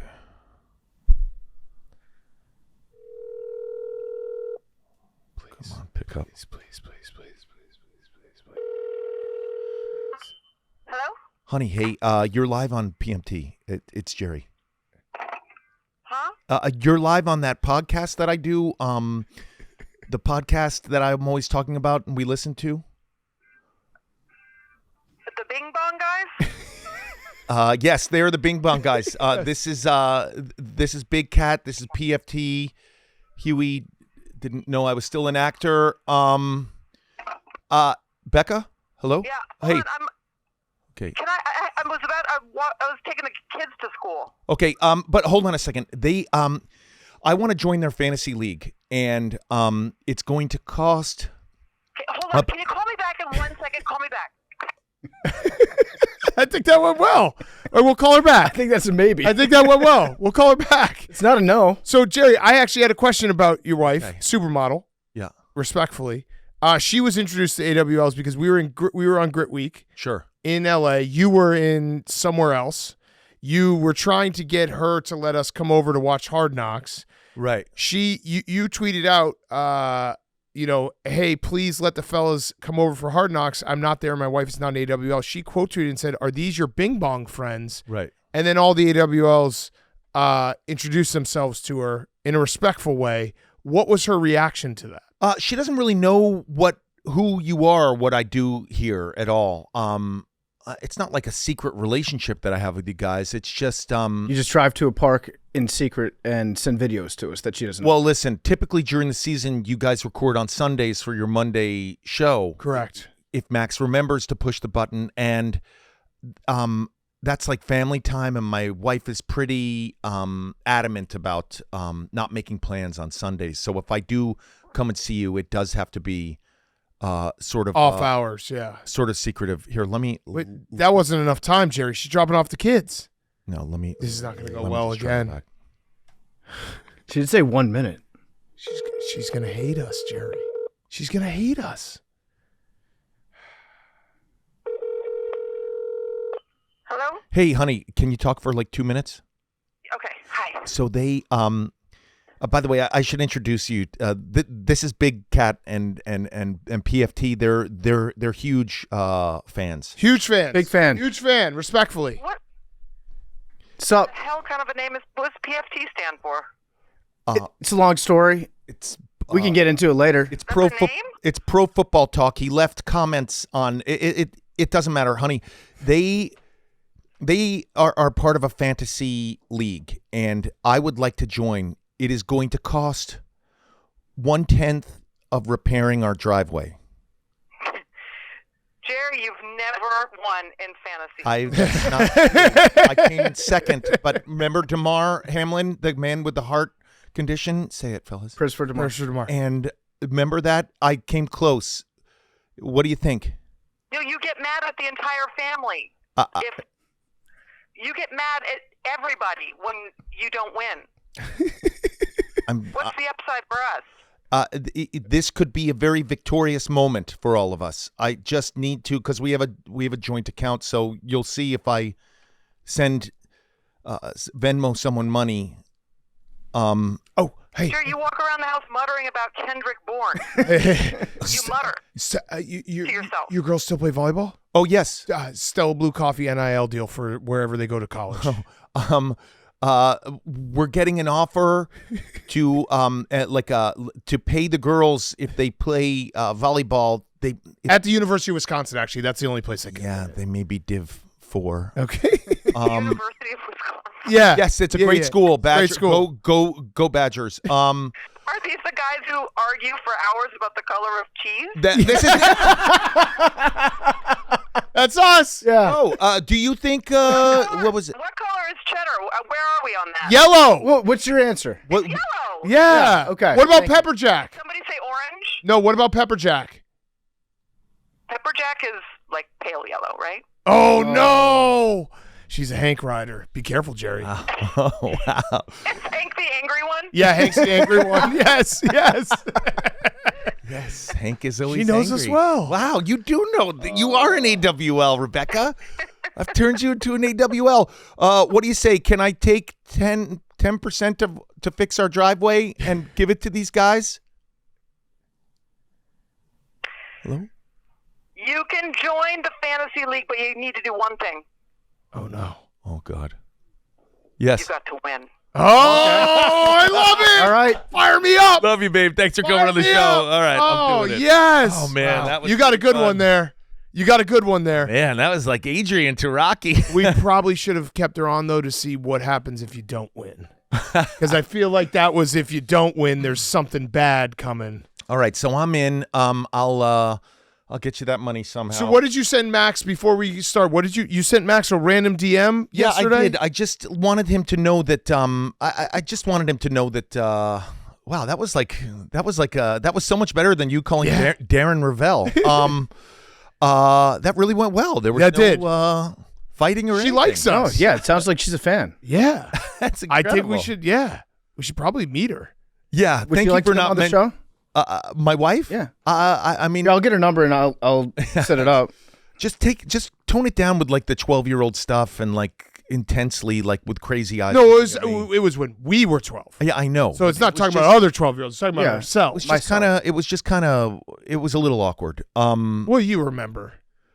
Yeah, but it's just a little awkward. Okay, She's on the cover of the swimsuit issue, Jerry. A number of times. I think 3 times. Was she on the body paint one?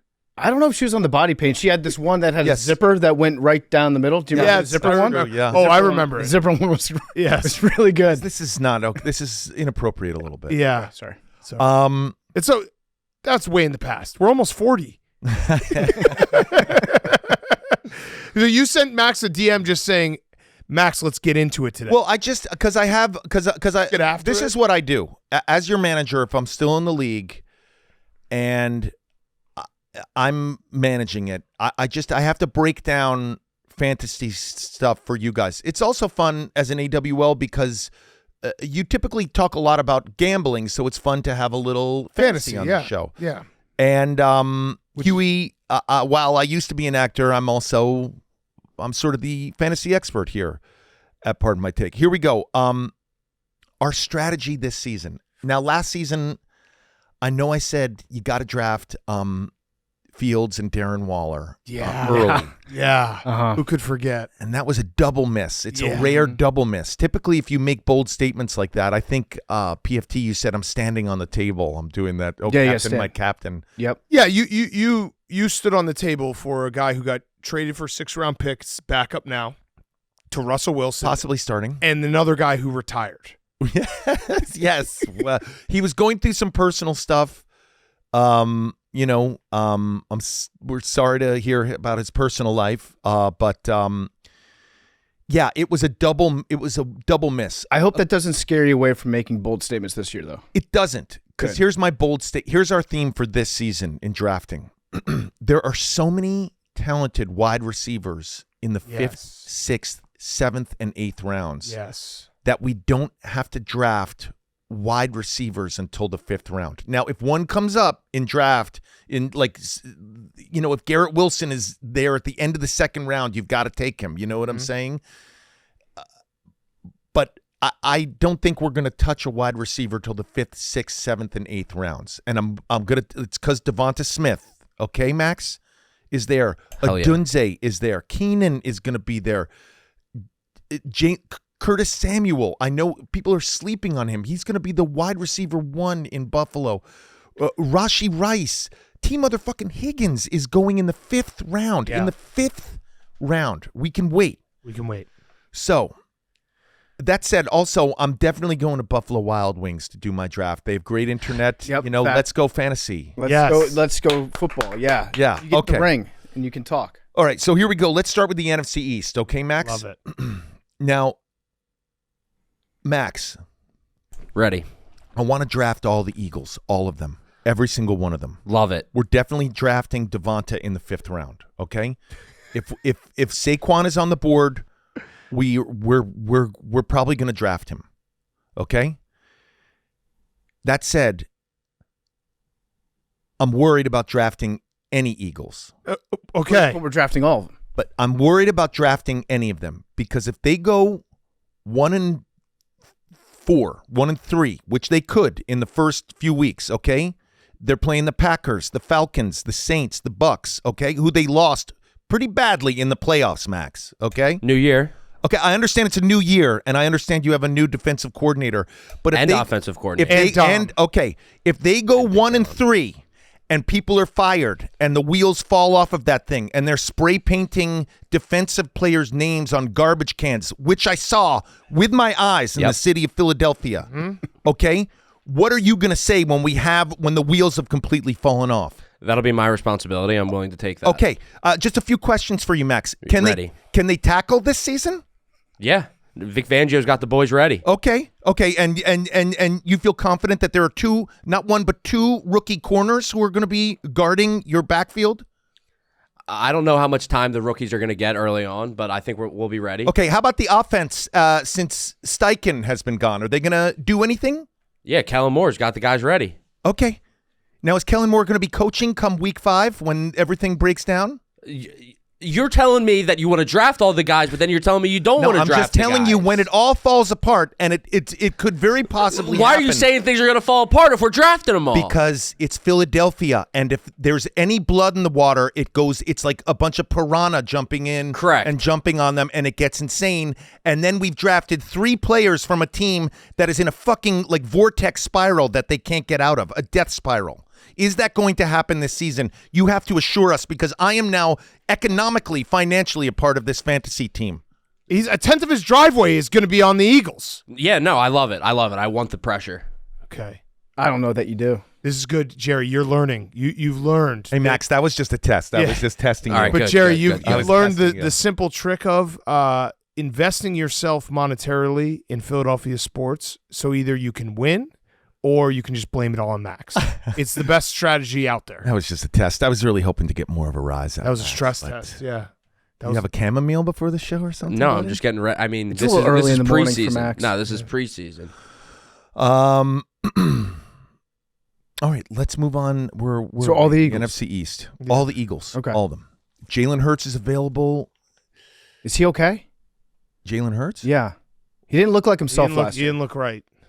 Let's ask Max. He only threw 1 interception all of camp, and that was the last day of practice. That's a bad thing. No, but he did throw 1. Yeah, that's a bad thing to only throw 1. It would have been a bad thing if he threw 0. Because if he threw 1, it's almost like he threw that 1 on purpose, just because we were onto him. No, you thought that you were. Also, onto him. He doesn't have a center. Pretty big part of the brotherly shove. We'll be fine. Okay.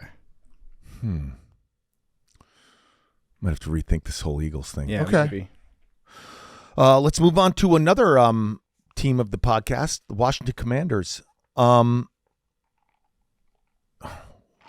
probably taking Jaden Daniels in like the 9th round. Okay. Okay, I like that. You think he'll be around?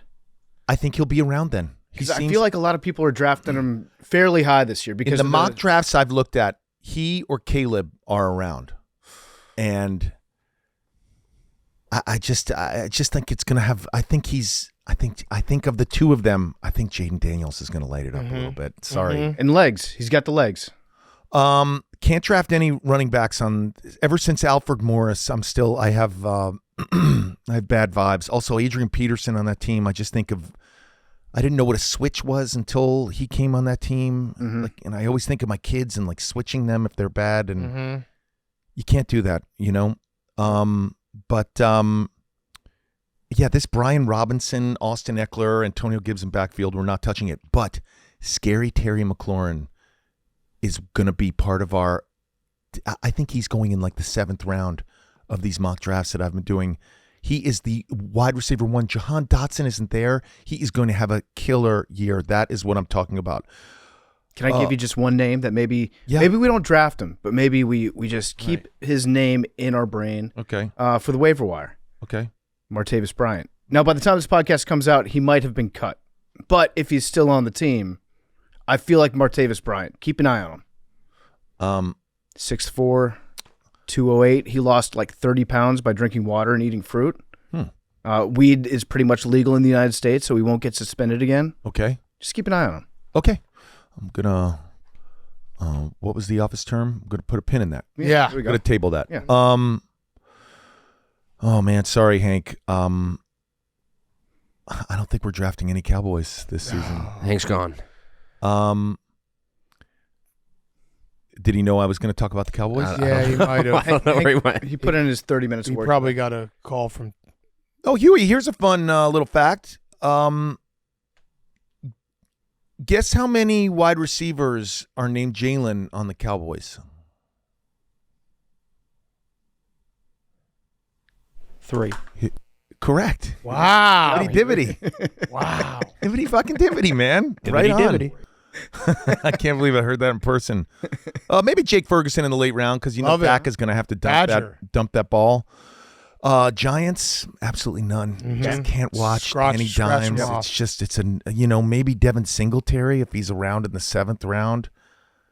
But man, I can't even draft. I can't believe people are drafting Malik Neighbors in the 2nd round. I know. It's like, who do they see? Who's going to be throwing to him? Let's go to the NFC North. Ooh. Oh man, Huey, I'm so sorry, buddy. Hibbity dibbity, we can't draft Jahmyr Gibbs. Somebody has a hamstring injury and is out for a couple weeks. You just want no part of it. It does make David Montgomery a must draft. Oh, because he's going to be playing. I'm going to guess a majority of the season. But you notice we have a theme here: Commanders. Bears coming up. Eagles. This is part of the pocket. Well, I wonder if we'll have any Patriots, Hank. I wonder. Mm-hmm. He's not here. Oh, he's back. Oh, he's back. Chicago Bears, NFC North. Yeah. Big Cat. Yeah. All of them. Yeah. Every single one. Yeah, Jerry. I don't know if it's, Jerry. that fucking Hard Knock show. Yeah, Jerry. I'm just in. They're going to be good this year. By the way, getting back to our wide receivers, 5th, 6th, 7th, 8th rounds, Odunze is going to be such a good receiver. And I know you guys are talking about my wife and things you did to No, I was photos. I was just a No. Okay. Ourselves. Yeah. As ourselves 13-year-olds. Looking at photos and stuff. So I do want to be respectful here. Odunze's mom is a very attractive woman. I don't think I've ever said that about someone's mom. Yeah. And by the way, it's also I don't want to get really crazy here, but it's like, when you're attracted to someone, it's a potential mate, and I don't know if she's still of childbearing age, but everyone wants to have a child that is a professional athlete. And I found her I was very attracted to her. I went on a deep dive. She's a realtor in Las Vegas. And gets incredible reviews. That's quite a deep dive. Yeah. So I was trying to see if there was a husband, a ring. Uh-huh. And I think she's single. I believe so. Total respect, though. Respect. I'm in a relationship. I just It's complicated. No, it isn't complicated. It's not complicated at all. Your relationship? Yeah, it's not. It's simple. It's very simple, straight down the line. Nothing complicated. Not even it's. You guys agree on everything. It's like missionary, our relationship. Yeah. It's nothing even crazy. There's nothing crazy about our relationship. I just all right, listen. I like Keenan Allen a lot too. He's going in the 9th round. Are you worried that there's reports he gained a lot of weight? I know. I heard that. I don't think it's a problem. I think he'll lose it. And man, I live in Los Angeles, and I watched that man for years just rack up fantasy points with those Chargers. Green Bay. Oh, I have a question for this podcast. And anybody can jump in here. Huey as well. He's an NFC North guy. How do we think Josh Jacobs is going to do in Green Bay? I thought he was pretty good when he got the ball in Oakland or Las Vegas. Oh, he was incredible. Yeah. I thought when they gave him the ball and they trusted him to be the first running back, I thought he was still good. Yeah. So A.J. Dillon is a little hurt, I think. So that's good. I mean, bad for A.J. Dillon, but good for if you're drafting Josh Jacobs, who's going a little later.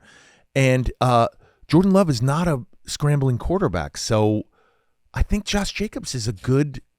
I'm biased. Okay. I think Aaron Jones is better, and he's on the Vikings now. For the price and everything, I like Aaron Jones. I think the Packers just will always have a good running back. They always seem to be okay. But they won't use him. Okay.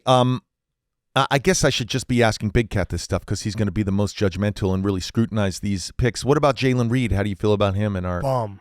Wow. Christian Watson, bum, can't catch. Wow. Can run fast. So I guess no Packers on our fantasy team. NFC North Vikings. Man, I've seen this Sam Darnold movie. It's terrible. 7-year bump, Jerry. 7-year bump. Let's go to the NFC West, 49ers. I guess just that Christian McCaffrey. I just don't like anyone else. It's just such a boring team to watch. I'm sorry. The 49ers? Yeah. You don't like Kittle? I don't. I'm sorry. I know he's a friend of the show. I understand that. He's a friend of yours. You're basically like I understand that. Step cousins or something. I know. I just think we have I do want to say in the 3rd round we're either going to take Sam Laporta as a tight end. I like that. Or we're going to take McBride as a tight end because every mock draft I've done, those tight ends seem to go back to back. It's like Laporta, Kelsey, McBride. It just goes boom, boom, boom, and it typically happens in the third round. So you got to get it early, if you want one of those three. And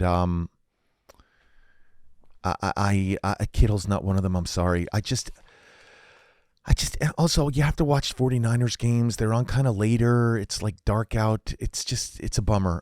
There's also, they use them in a way that's not necessarily great for fantasy. There's a difference between being a great fantasy tight end and then what Kittle does, which is some games he'll have those great fantasy games, but other games he'll just block the shit out of people. Yeah. Mm-hmm. I just can't do it. I'm so sorry. I'm not a Brock Purdy. No, you're guy. honest. You're honest. I'm not a Brock Purdy guy either. About Kyle Juszczyk. Do you see his wife's jackets? You just love fullbacks. I do. Yeah. Still can't believe that gold medalist wore a Green Bay jacket. Nah, it wasn't a Green Bay jacket. It was a Jonathan Owens jacket. You know that, Jerry.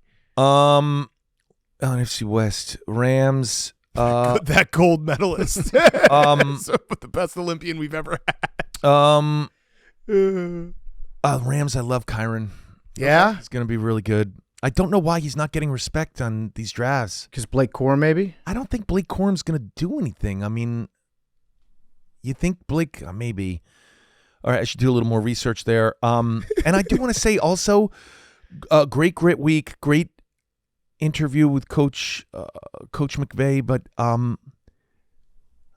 man, when a head coach starts talking about their like beauty routine and their beauty regimen, and also like aesthetic surgeries that they've gotten, it's just, look, I'm an actor. I'm arguably, I mean, don't ask Huey, but I'm like, beside Matt Damon and Casey Affleck, the most famous guy. Huey should look me up, but and you don't hear me talking about my like implants that I get or like, right. Mm-hmm. And I couldn't believe he was, I guess like A for honesty, and he's got supposedly a photographic memory, but like, I want my head coaches like Dan Campbell with Chaw like coming out of you want them drooling on themselves. I want like Andy Reid, who looks like his spleen just fucking exploded and he took a shit and like he's got heartburn and just chewing like Prilosec. Yeah, I don't know if this is a Prilosec podcast, but like it's like that's what I want from my head coach. Yeah, no pretty boys. Like Dan Quinn, he goes bald. Guess what he does? He shaves his head and he just grows a goatee. Mm-hmm. Yeah, he doesn't have to get the PRP. That's what you need out of a football coach. Yeah. Yeah. So that was a little annoying, but I do like Kyron. Arizona Cardinals are a really interesting team this year. Yeah. Their offense is going to be awesome. I think their offense is going to be great. You know, I cannot draft Marvin Harrison in the second round. He's a rookie. I can't do it, but I think he's going to be really good. If we were to draft one of those rookies, it would be him, man. Mm-hmm. And I have a feeling that Kyler Murray's going to have a great year. Yeah. I think they're going to be a lot of fun to watch. Warning, though, and I say this as someone who plays, Call of Duty's new game drops the 25th. Oh. And it is supposedly, like, incredible. Of September? Of October. October. Okay. And it's like... That's right. I'm not kidding. You usually throw a month on those. Sorry. Double XP like, weekend? The 25th. Listen, it's like a spy thriller. You don't know who to trust. I hear the single player is incredible. I hear the multiplayer. It's like post-Cold War. We may lose Kyler for, 6 weeks after that. Maybe we trade him. Maybe we draft him, and then we trade him early October. That's a great plan. Yeah. Yeah. Sell high. NFC West, Seattle, no one. Wow. Okay. Yeah, I just...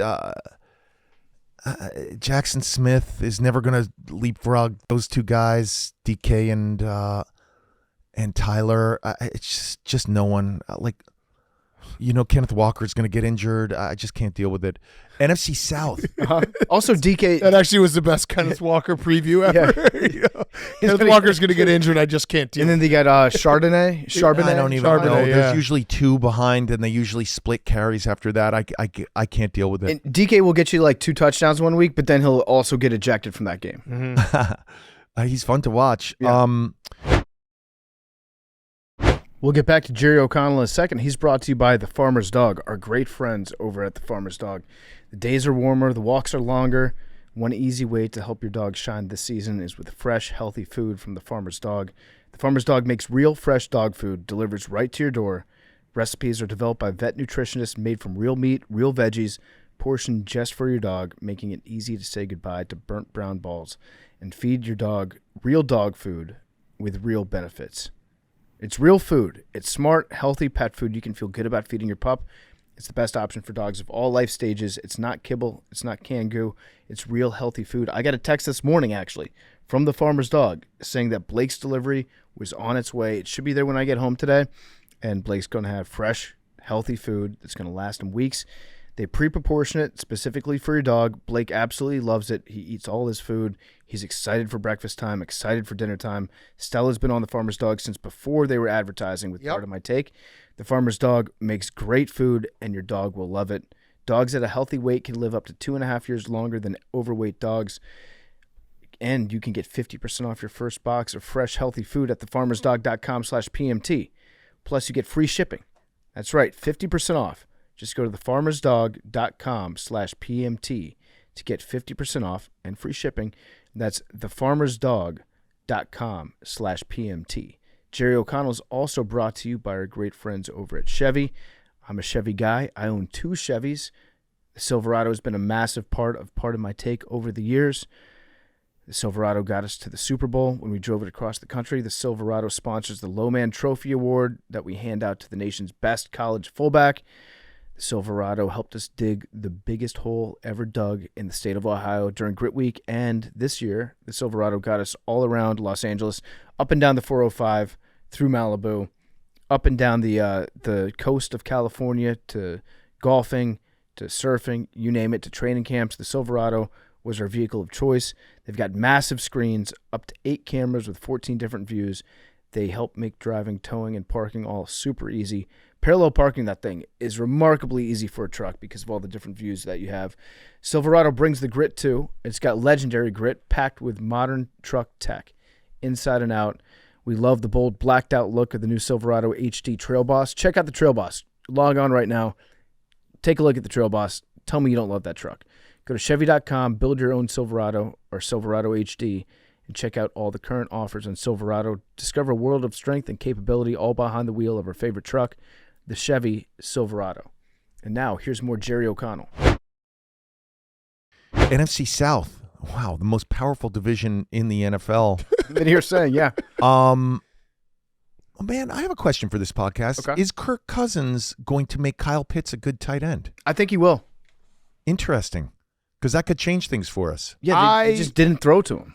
Now, are you willing to take that risk of not taking Laporta or McBride in the 3rd round and take Pitts in No. 5th or 6th? Oh, I have a question. Okay. What if Kyle Pitts just isn't good?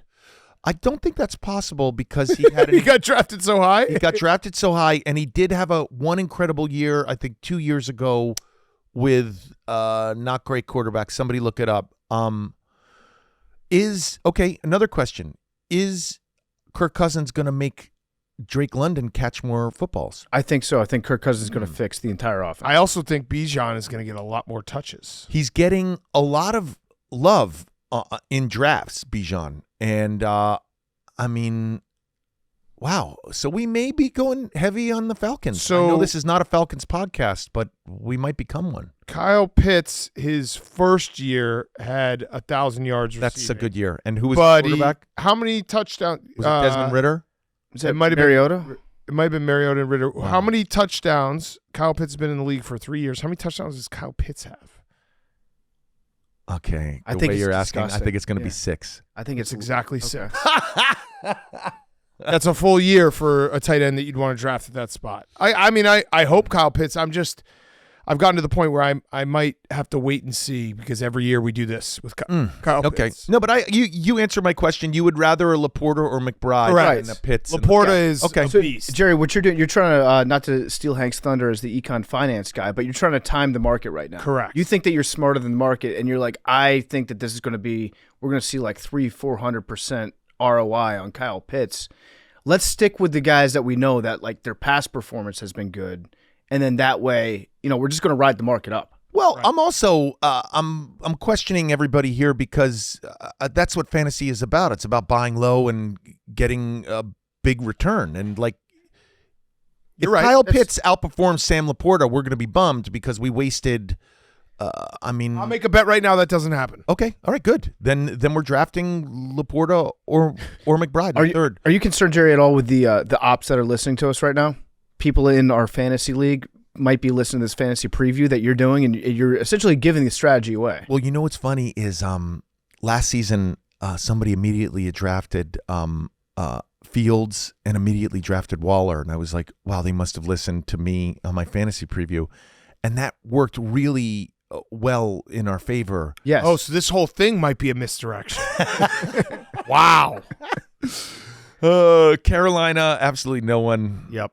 Not even Deontay Johnson, who's going really late. You just can't do it. Saints, absolutely no one. Sorry, Stephen Shade. No Tampa Bay either. Rashad White. I don't even know. I mean, they just have the worst running backs every season. No Mike Evans. Numbers. No, I'm sorry. I know he's a friend of the show, but I'm just not a Baker. I just don't think it's going to happen. Sorry, everybody. Is Michael Thomas still on the Saints? I think he left. Did he retire? Where is he? Don't know. He said he's a free agent. It just popped in my head. I was like, where the fuck is Michael Thomas? He said the weirdest last 5 years possible. Yeah. Okay. All right, let's get into it, guys. AFC East. Okay. Yes. Here we go. This is it. Henny, come on. Given our wide receivers in 5, 6, 7, 8, Curtis Samuel, I really believe is going to be the number one wide receiver there, and I just Not Keon Coleman. Have you watched Curtis Samuel play? I have. I just think he's going to get a lot of let me put it this way. I think he's going to see a lot of targets from an incredible quarterback. Is there a chance, Jerry, Yeah. that the number one wide receiver on the Buffalo Bills might actually be a tight end? I don't think so because Okay. aren't there two tight ends? There are, but Dalton Kincaid is the one who is ready. If you're timing the market, he had 73 catches last year. But I can't tell you. I think we had Kincaid a couple years ago, and like every time I'd fire up the old X, you'd just see Knox like trending, and you'd be like, that motherfucker's going to have had a touchdown. And it really upsets me. And then I get mad at my children and my wife, and I start yelling at them for no reason, and I'm muttering about Dalton Kincaid in my underwear. So just to clear it up, I think maybe what happened, if it was a couple years ago, Dalton Kincaid was still at Utah, so he was not going to catch any of the balls. It was going to go to Dawson Knox. Okay. It's I don't like it if there's two tight ends. I agree with that. I agree. Bothers me. Yeah, got it. Where's Memes? I brought him a little gift actually. Oh. Yeah, here, let me get Jets fan to Jets fan. Is it a bomb? No, it's not that. That joke is actually like going to get us all in trouble, so let's not even. Jerry, do you ever think about it? Because we're doing do you ever think about the fact that it got tangled? But here, Memes. Here you go. Oh, look at that! What's that? It's a little Knicks pendant. It's a Knicks pendant. Yeah. Jerry, do you ever think about how crazy it is that like this whole thing happened? Because we talk about it. You actually changed the course of the history of this podcast. You know that? What? You changed the course of the history of this podcast. You can't tell the story of Pardon My Take without Jerry O'Connell. When you first got offered to us, we were like, what would we talk to Jerry O'Connell about? And then we're like, you know what? Let's have him on. Well, did you know I was still an actor at the time? Yeah. We did. We did. We didn't. Oh, because your staff doesn't seem to know I still act. I'm very familiar with your work. But Stand By Me, one of the greatest films of all time. Yeah. But what happened, Jerry, is we had you on, and it was an instant chemistry, instant love. Yeah. Well, and we basically said from that point on, we have to take a risk on anyone who were like, oh, we don't know what to talk about with him, because the next Jerry O'Connell could be that person. Yeah. Mm-hmm. I like that. Yeah. Because we thought it was going to be a one and done. You come on, we talk about Kangaroo Jack, Stand By Me, haha, you used to be fat. Oh, shit. You know, we used to jerk off to your wife when we were 13, that kind of stuff. I mean, yeah. I'm glad I could help out. Wow. I just was it the fat thing? No, it was the jerking off to my wife thing. That's the thing. Is just the image of like she wasn't your wife at the time. Dan Katz just pulling his pud, like she wasn't your looking wife. At himself in the mirror, holding up a photo of my wife. It's just like frightening with your like hairy body. It's just fucking crazy. Like I was late to a couple football practices because I went home from school. And then I was like, oh, I got to poop after school. Wasn't pooping. And then I was late for your wife's probably the reason why I'm not an NFL player right now. Yeah. Because I didn't get starting time at receiver because I was cranking off. I gotta say, it's the image of Big Cat jerking off that really like fucked. Oh, it's fucked gross. It's really gross. Because he doesn't do it normally. He squats or something or does something crazy and like lays paper on the ground and like he's like a bird cage. He's into some weird stuff where he like there's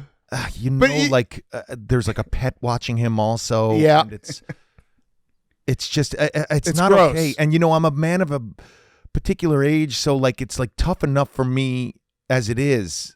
And I mean, I still have last time I came here, I know this, I don't know if it is anymore, was a hymns podcast. You gave me like a packet of stuff, and it does work, but I'm saving it for like my birthday.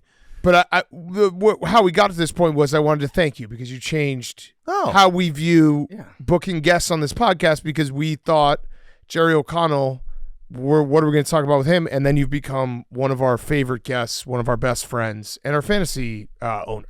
Expert. Man, thank you. I'm so glad. Yes. I want to say, I want to take a moment to not only thank you, but I want to thank the AWLs. It's really fun to be a part of this show. I went to Cleveland a couple weeks ago, and it was a Saturday night, and I went to downtown. I went to an awesome bar called Town Hall, highly suggested, and I was there with a coworker who has no clue that I come on this show or even what this show is. And the amount of people, AWLs, who came up to me They're the best. and yelled like bing bong to me. But by the way, in like a respectful manner. Yeah. Like I got to say, every AWL is funny. They have a light in their eyes. There's like a high five followed by, I mean, in my case, it's like a grabbing of my shoulders and then like a whispering like, Hanky, you blew it. Bing bong. It's I love AWLs. I love being a part of the show. All right, let's get back to this. Because last time I was on this, you cut out when I talked about the NFC North, and a couple people got upset about that. So I'm going to try and do this quickly. But that was nice of you, Big Cat, to text me and say we cut out the NFC North. I think because I said terrible things about the Bears. No, I think it was because it was like 3 hours long. Jets, we're drafting Brees before everybody. Okay, I like that. I'm sort of bummed out that we got the first pick in that draft because you have to take Christian McCaffrey in that case. We might have the first pick, but I would love to take Brees. I just think he's going to have a great year. Go into the group chat and then vote to redo the draft if we don't want to draft number one overall. I think we should all take our shirts off and redo the numbers. Yeah, we will. Three of us. This is a fun trick to do on fantasy. You draft Mike Williams with your last pick, okay? You immediately put him into your IR slot, and then you pick up somebody off a waiver, so you get an extra person in there, and it's like Mike Williams, who's gonna have a good season when he comes back. Miami Dolphins. Now, last year, I came on the show and I said no Dolphins, and it turned out that was a mistake. The most explosive offense. Well, fantasy is like you get points from offense, and Yep. And they had a really good offense. So when team scores like 70 points in a game, right? Like, I wish Mostert had like 25 touchdowns. Yeah. So I'm reversing that, and I'm saying all the Dolphins. Okay, good. Good. I think Mostert's going to have a great year. Again, you're getting a value pick. He's a goal line running back. Look, Devin, if we could get him in the second round, that would be fun. I would even get both of them. Jalen Waddle's going in like the fifth or late fifth, sixth round. That's good. That's part of that 5, 6, 7. Jalen Waddle. Tyreek has a thumb injury. Come on, guys. Here we go. AFC East. Is Hank here? Yep. Hank is here. Hank, are you there? Hank is here. I'm here, Jerry.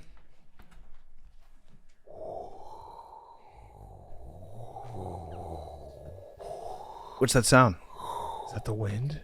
That's the fall breeze. Oh. Because the summer of Hank is over. You feel that chill in the air? No, I'm kidding, Hank. When it comes to drafting Patriots, we are going to draft none of them. None of them. We can't draft even Ramondre. Who can we draft? Hank, tell us. Who can we draft? Who? Ramondre.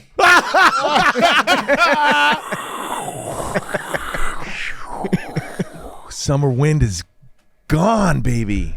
Jerry, I was at the Cubs game the other day, and I was walking, and some AWLs were very excited and started yelling, "Hey, bing bong, bing bong, bing bong!" And there was an old woman behind me who afterwards was like, Sir, what was that all about? And I just didn't even have the heart to explain it to her. Ma'am, I had a relationship with a young lady named Tiffany Gomez, and it didn't work out. And then this guy, Jerry, was upset that the Knicks didn't make it to the next round of the playoffs and started saying bing bong.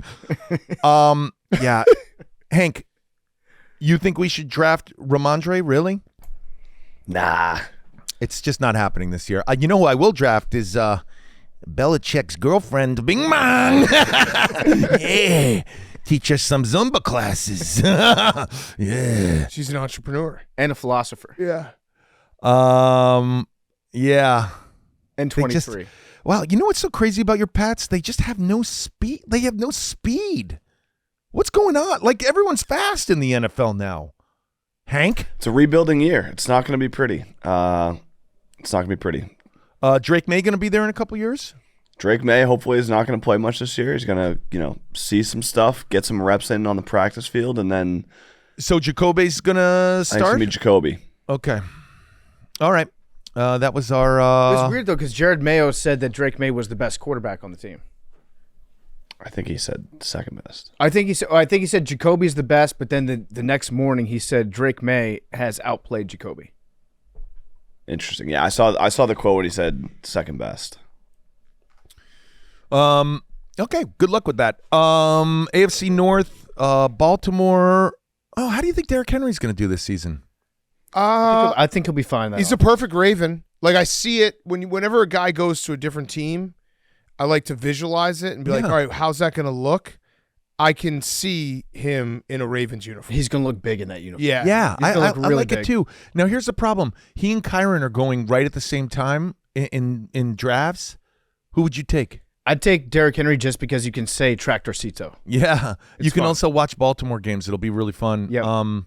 I get that. The Bengals, I told you T. Higgins is going in the 5th. Tyler Boyd isn't there anymore. T. Higgins is going to go off in the 5th round. That is everything. How do we think Zach Moss is going to do there? Good. Why do you, like, your voice went up like 3 octaves? Yeah, I think Chase Brown, the backup's probably more explosive, but Zach Moss will probably get the goal line carries. We're going to stay away from... You're very intuitive there. That was a good pick. Them as well. I tried to give you a good, but you sniffed that right out. Okay, and AFC North, I want to apologize to you guys because I think you guys were on the right side of history here. Last season, I really was sort of hot on Deshaun Watson, and you guys were upset about it because of his pervert indiscretion. We have morals on our team. Yeah, and I was trying to convince you otherwise. So, like, I re-listened to it, and I was on the wrong side of history. Like, you don't want to be I was kind of defending him. You don't want to do that. I don't defend that sort of behavior. I'm really against it. So we're not going to draft any Browns this season. Nick Chubb late? Not Nick Chubb late. His injury, man. Do you remember that last season? It was pretty gnarly. But I tell you, if he's there in like the 8th, 9th round... Maybe. What about Amari Cooper?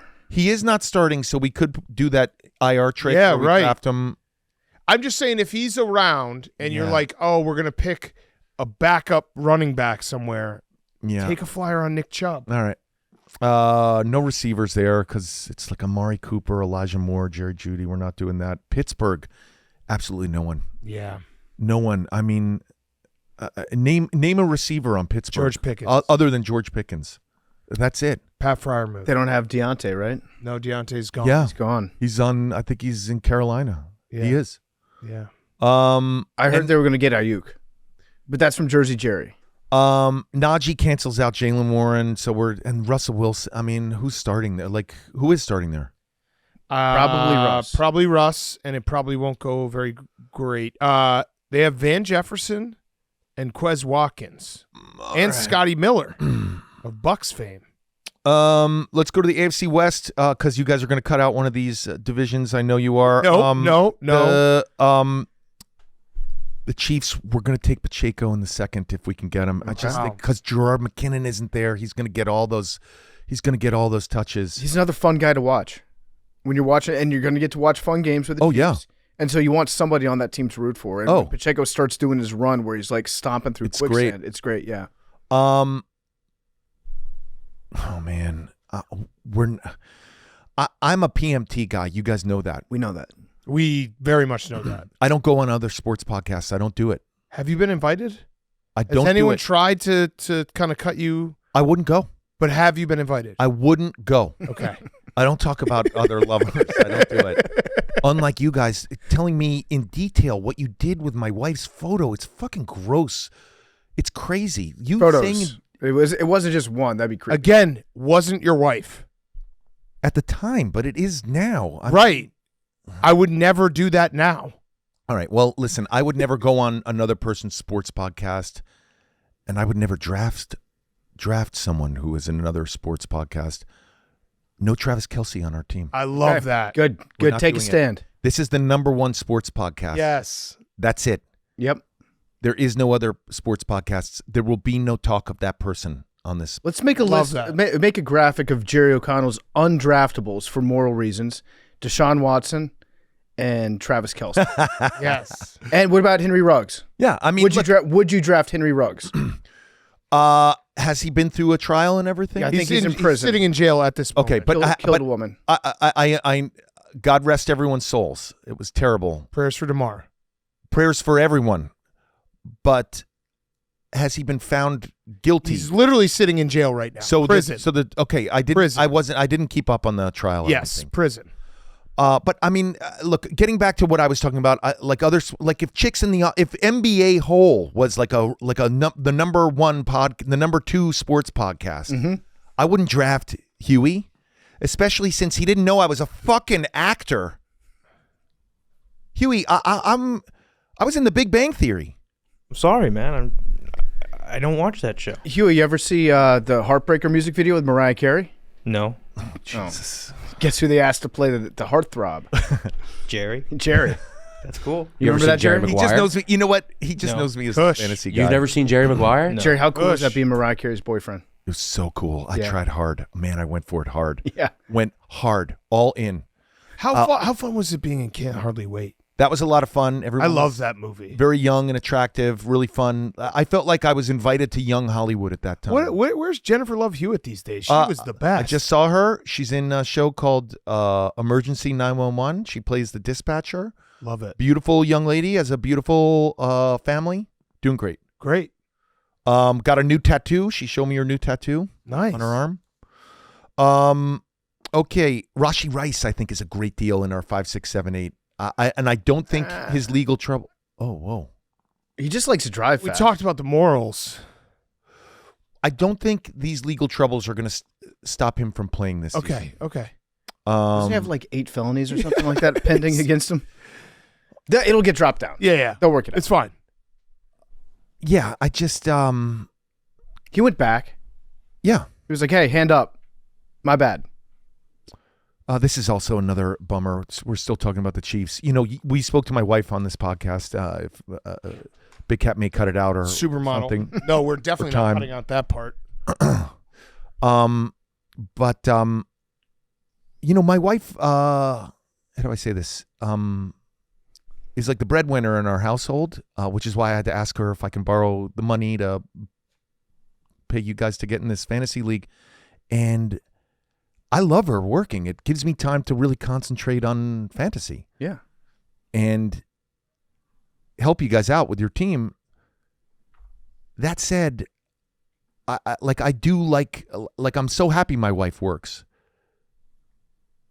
That said, we are going to draft Harrison Butker. Okay. Yes. Kicker. Yes. I know he's like probably against. I mean, my wife working all the time and being the breadwinner, his head would explode if he lived in my shoes. Bread maker, maybe. And also his head would probably explode hearing how much you guys talked about jerking off to my wife this entire episode. Again, not your wife at the time. My head exploded once or twice. He couldn't handle that. Sorry. But we're going to draft Harrison Butker. Okay. Butker. He's a really good kicker. Bad at like opinions where women stand in society. Good at kicking. I just want to clear one thing up, Jerry, because I don't want there to be any awkward tension. Pamela Anderson was always my 1-1. It's a pretty rude thing to say. I thought like my wife was. No, I'm just being. That's a respectful way to say it. Yeah, but why are you dropping like people who you thought are more attractive than my wife? Not me, Jerry. Like, Well, I wanted you to not have the visual like the picture you painted, that was mostly Pamela Anderson. Picture painted of you laying down with paper towels on the floor, squatting with the animal watching. AFC West. Oh, Raiders. Zamir White. Yes, he gets a lot of hate, but you know what? I love a Raiders running back. Yeah, I just love a Raiders running back. We're gonna draft Zamir White. And he's going late in the draft, so he's like an RB1 going late. I don't think Brock Bowers is gonna do anything. I keep hearing his name on radio shows. I mean, you have any feelings about Brock Bowers? He's catching everything. He had a good camp. Also, I feel like a new head coach like Antonio Pierce, they're going to run the football. Friend of the show. And they'll probably throw some passes tight ends. Yeah, I don't hate also taking Carlson from the Raiders if Butker's not there, just because I think Antonio Pierce is going to be a take the points guy. Yeah. Okay. What are Carlson's views on like women in the workplace? I think he's pro. It's cool. It's cool with it. Okay. I think Daniel Carlson, is he from Sweden? Yeah, I think he. I feel like they're very progressive. Yeah. Super duper. A lot of supermodels from there.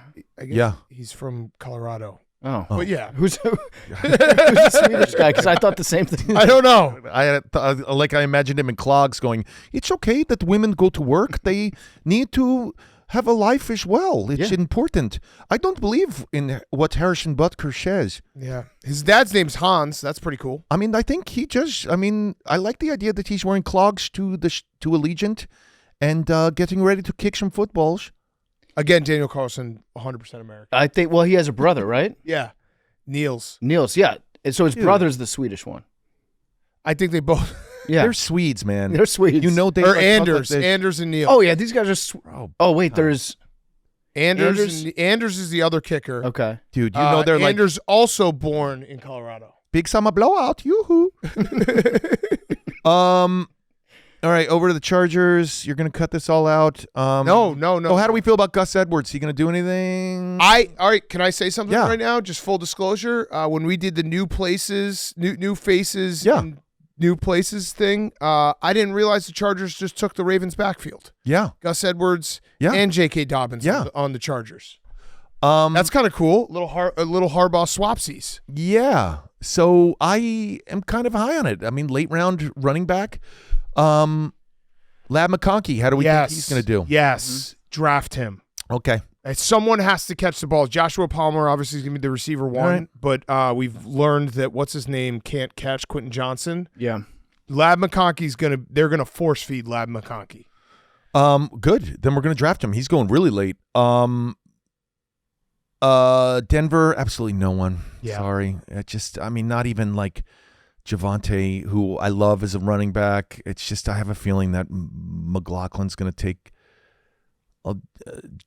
that Jaleel's going to take a lot of his touches. AFC South, Colts, given our 5, 6, 7, 8 wide receiver, Michael Pittman's going in the 7th round, fellas. 7th round. If Jonathan Taylor's on the board, we might have to take him.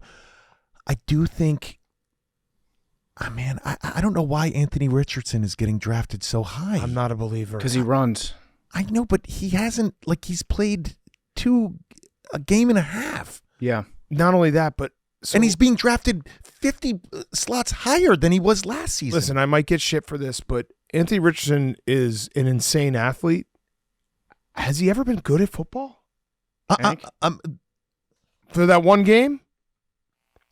He was good. Before he got hurt last year, he had some promise. I know, but Florida, it feels like he's just a forever prospect. We'll see. Oh, breaking moves. Here we go. Brandon Ayuk. It's kind of.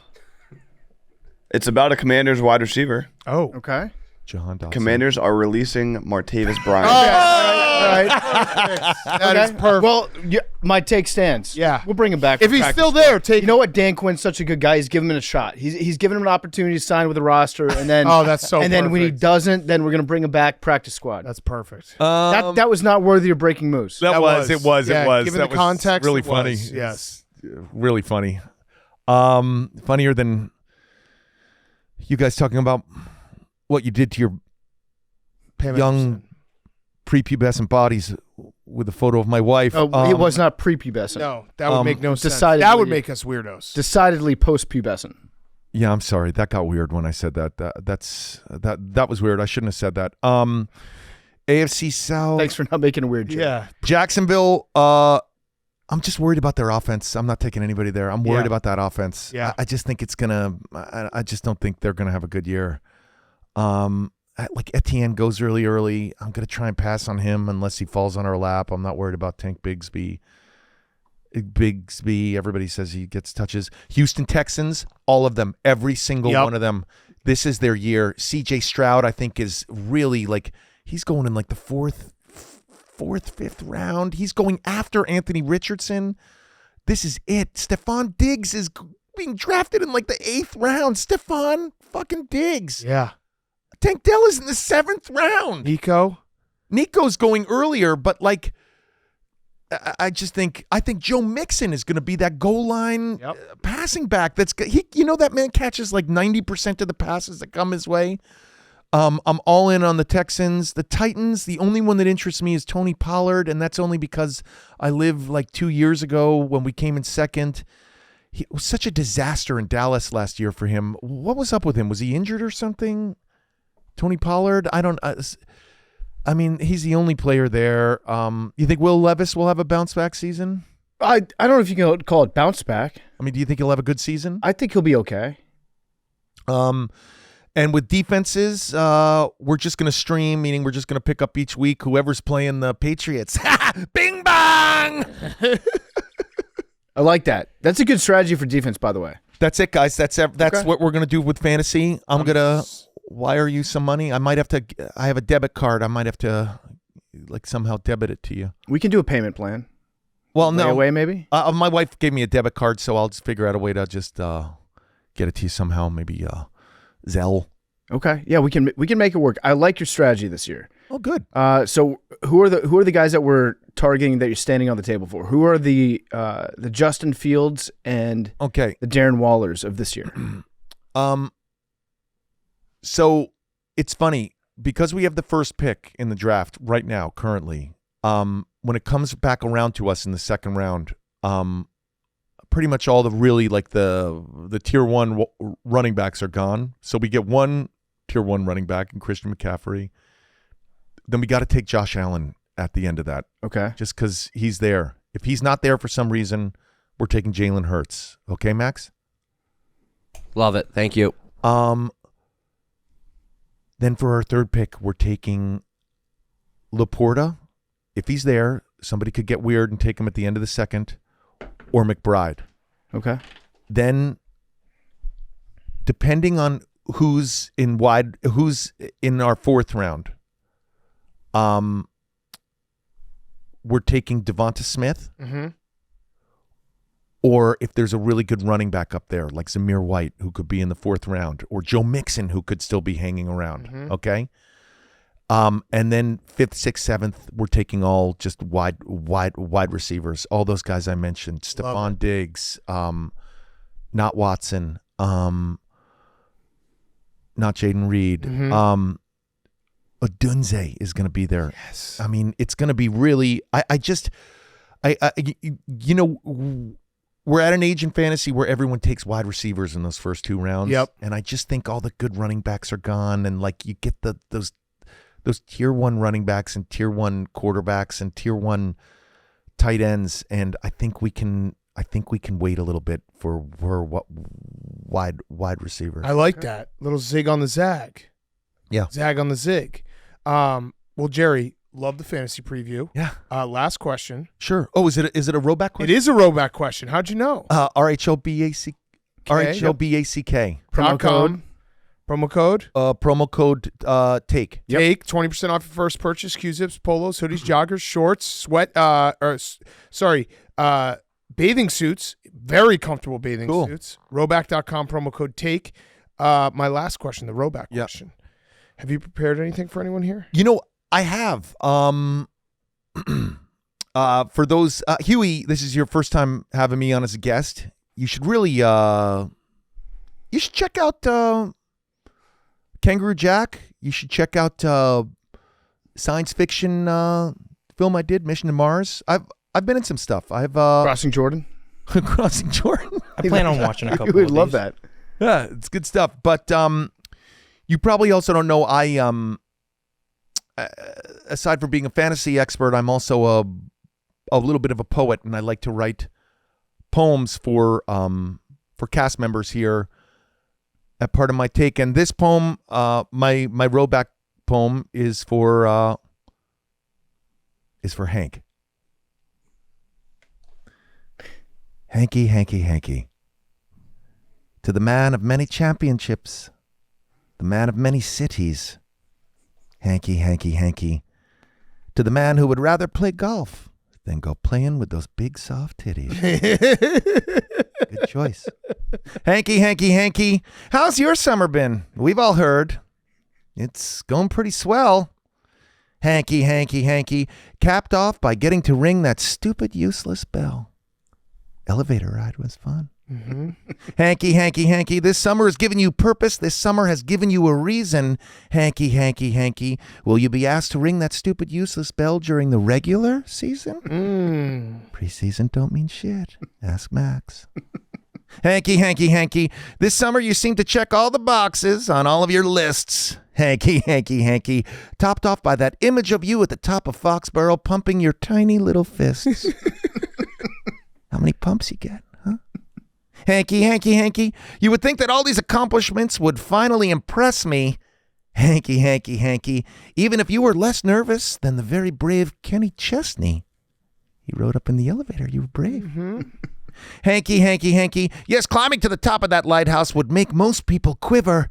Hanky, Hanky, Hanky. Even if from all the way up there, you still can't see the Neponset River. The trees are in the way. Hanky, Hanky, Hanky. None of us are used to all this winning and all these victorious aromas. Hanky, Hanky, Hanky. Although you did take one L and her name is Tiffany Gomez. You blew it. Hanky, Hanky, Hanky. Here's to hoping you have a great fall with victories and many a vacay. Hanky, Hanky, Hanky. Even if you won't acknowledge the freedom and sovereignty of Taipei. You're a commie, bing bong. So Hanky, Hanky, Hanky, we honor you this summer and all your aura and all your might. Hanky, Hanky, Hanky, for the summer of 2024, you were our keeper of the light. Yes. It's beautiful. Great poem, as always. Love you guys. Jerry O'Connell, you're the best. We love you so much. Thank you so much. And I can't wait to see the update. I can't wait to see our team, and I can't wait to see where we go with this. We got to win. Your wife said we have to win, so we got to win. Jerry, what do you want to plug? You got anything to plug? Anything. You want to plug Charles in Charge? Is it Charles in Charge? Little Scott Baio. I was in an episode of that. Yeah. Huey. No, I got nothing to plug. Okay. Nothing? I want to say hi to the AWLs. I love them. Keep it coming. TV? We can't watch it on TV? I host a show called Pictionary, a game show. I'm in a show called The Talk on CBS. This is broadcast TV, so it's on. Yeah, it's no, I have nothing to plug. I'm on Yelp. I leave good reviews for places if I go someplace. Love it. Check out Jerry's Yelp account. Yeah. All right. Well, Jerry, thanks so much. You're the best. Jerry O'Connell was brought to you by our great friends over at Blue Chew. Have better sex with Blue Chew. Blue Chew is the original brand offering chewable tablets. These erection-enhancing tablets help men achieve stronger, harder, longer-lasting erections for sexual activities, and it's all done from the comfort of your home. With Blue Chew, say goodbye to performance anxiety, hello to stronger, longer-lasting erections. These chewable tablets have the same active ingredients that you'd find in Viagra, Cialis, and Levitra, but it's in a chewable form, and it's a fraction of the cost. Blue Chew is all about having confidence when it comes time to perform and having happy and healthy relationships. Blue Chew subscriptions include a free online consultation, 24/7 medical support, and delivery straight to your door every single month. Chew it and do it. If you want more confidence in the bedroom, use code PMT. Get your first month for free. First month free with code PMT at BlueChew.com. Check them out. Thank you to Blue Chew for sponsoring the pod. Okay, let's wrap up. Hank? Credit to us for not making any jokes about Jerry's wife during that whole thing. Yes. Very above board. It's also, that's why I love Jerry, because every now and then I'm like, wait, did we go too far? And then he'll just like one-up us with something else where he'll be like, yeah, I looked into Roma Dunze's mom. Yeah. It's like, okay. Okay. Henry, FAQs. If Big Cat and PFT were in an empty room with all the podcast equipment unassembled, cameras, mics, etc., how long would it take them to record an entire episode? Oh, record? What a question. I think we could record if you gave us 4 hours. We might have to do this. But now uploading No phones either, obviously. Yeah. Uploading it and publishing it would be different. We might have to do this. But record it, I think we could do it. Someone asked us this at camp. I think Memes just added it to it. He did. Oh, this is Memes? Yeah, this is a Memes listener submitted question. Memes it's FAQ. Memes or FAQ, yeah. Actually, Hank, why don't you tell us what you think? I think we got to do this. I think PFT's inclination, because he has some experience with recording equipment's probably correct, that you could record it, but you would not be able to edit and upload it. It would also take us a long time to record. But actually, PFT can use iMovie too. Like I think it would take a long time, and I can, or whatever you've made songs, like the things you use to make. What's that? Yeah, it's like all the recording GarageBand. All the recording software is like kind of similar. I think you could eventually be able to record audio. Did the guys who were here yesterday giving out free stuff, are they sponsoring us in anything? Not us, but the office. Can they sponsor us in something? They can't do like hypothetically a live stream of us using their product and then trying to accomplish the task. Yes, we do a live stream of us using their product. We can show us using their product. Right, so we use their product, then we come in here. It's a weed company. Then we come in here, we have to build it, and we live stream us building it, and then we end the live stream, and whatever we end up recording, we put at the end of a show. That would be great. All right. I feel like you guys would just be calling for, like, you would find a way to be like, I can't do this, call for help. We are allowed to use our phones to Google, right? No. No, I like not using Google, I think. We should be allowed to Google. No, I don't do a computer with Google, but even... No, so you guys would still upload, but we would have to record it. We put at the end of it. It'd be a Pardon My Bake at the end of the episode. Actually, it'd be funny if Max and Hank were sitting in here and you guys couldn't help us, but you watched us. I kind of... I think I don't trust anyone else. You could read my eyes. I was thinking that, like, if we had like Fasoli or Zoo, like they would just end up telling you what to do. So yeah, Big Cat's a great he will finesse people to get what he needs. What do you mean? Are we saying that we're going to use the same equipment that we do right now? Or are you saying that we go in with a computer? I think travel. I think travel you'd be better off. I think if you had to use this computer, and we'd have to do video too. But PFT can use I would be confident with. But PFT's what if we did the to thing the travel record where we were high? So let's try to get a sponsorship deal. I would put so many sick filters. Let's do this. This would be so funny. So funny. And live stream, and then we. Yeah, but what if they do? What if they do really well? I'm looking at it more as a PMTV. Okay, we do a PMTV, but we cut it at the end. We cut at the end, so people then have to listen to what comes out. Right. Because who knows what comes out? It could just be us not talking for 20 minutes. Or if it sounds like absolute shit. Right. Yeah. That would be fun. Buzz, massive buzz. Yeah. Okay. Yeah, great question, and we should do it. Good question, Memes. Hey, PMT, when looking at the upcoming football season, what would be a shame if it happened? Oh, geez. I mean, there's so many shames out there. There's a lot of shames. I don't want to do the shames, but we got to do the shames. I mean, we know the shame. We'll say this isn't about football. It would be a shame if Memes died via suicide bombing. It would be a shame. That would be a shame. The first 5 plays of the Jets season. It's going to be incredible. It would be a shame. It'd be incredible. Listen, it'd be a shame if any of our guys got hurt. Let's just hope for a healthy football season. Knock on wood. That would be a shame. It'd be a shame if someone's quarterback in here, they kind of open their eyes and are like, he's not good anymore. Yeah, it'd be. You guys don't even know. You We're guys not never talking about even seen you. your quarterback. I wasn't talking about you. I have Jalen Hurts 14-1 to win MVP. It'd be a shame if after like no, I didn't take it. I don't know, 5-6 games, it was apparent that Kevin Stefanski wasn't the guy. Excuse me, not Kevin. Wait, not Kevin. Not. I didn't mean to say that. I We love Kevin Stefanski. I meant to say the other guy whose name ends in 9, Nick Sirianni. Oh. That is more like Kevin Stefanski's a very He's the guy. I like Kevin Stefanski. No, I'm back in on Nick Sirianni. I'm back in on Sirianni. Oh, you are? Yeah. Why? Italians got to stick together? Yeah, no, it's the start of a new year. We got good guys around him. We got good vibes going into the year. Listen, I hope that the Eagles are good. And I do mean that, Max. I know that you probably think you think I'm fucking with you? No, you want them to be good enough. Correct. Yeah. Correct. That's what everyone Same. should always be rooting for. It's what I say when I do the Doug stream where I'm like, you don't want me to lose in the regular season. You want me to lose in the playoffs. That's when it's maximum pain.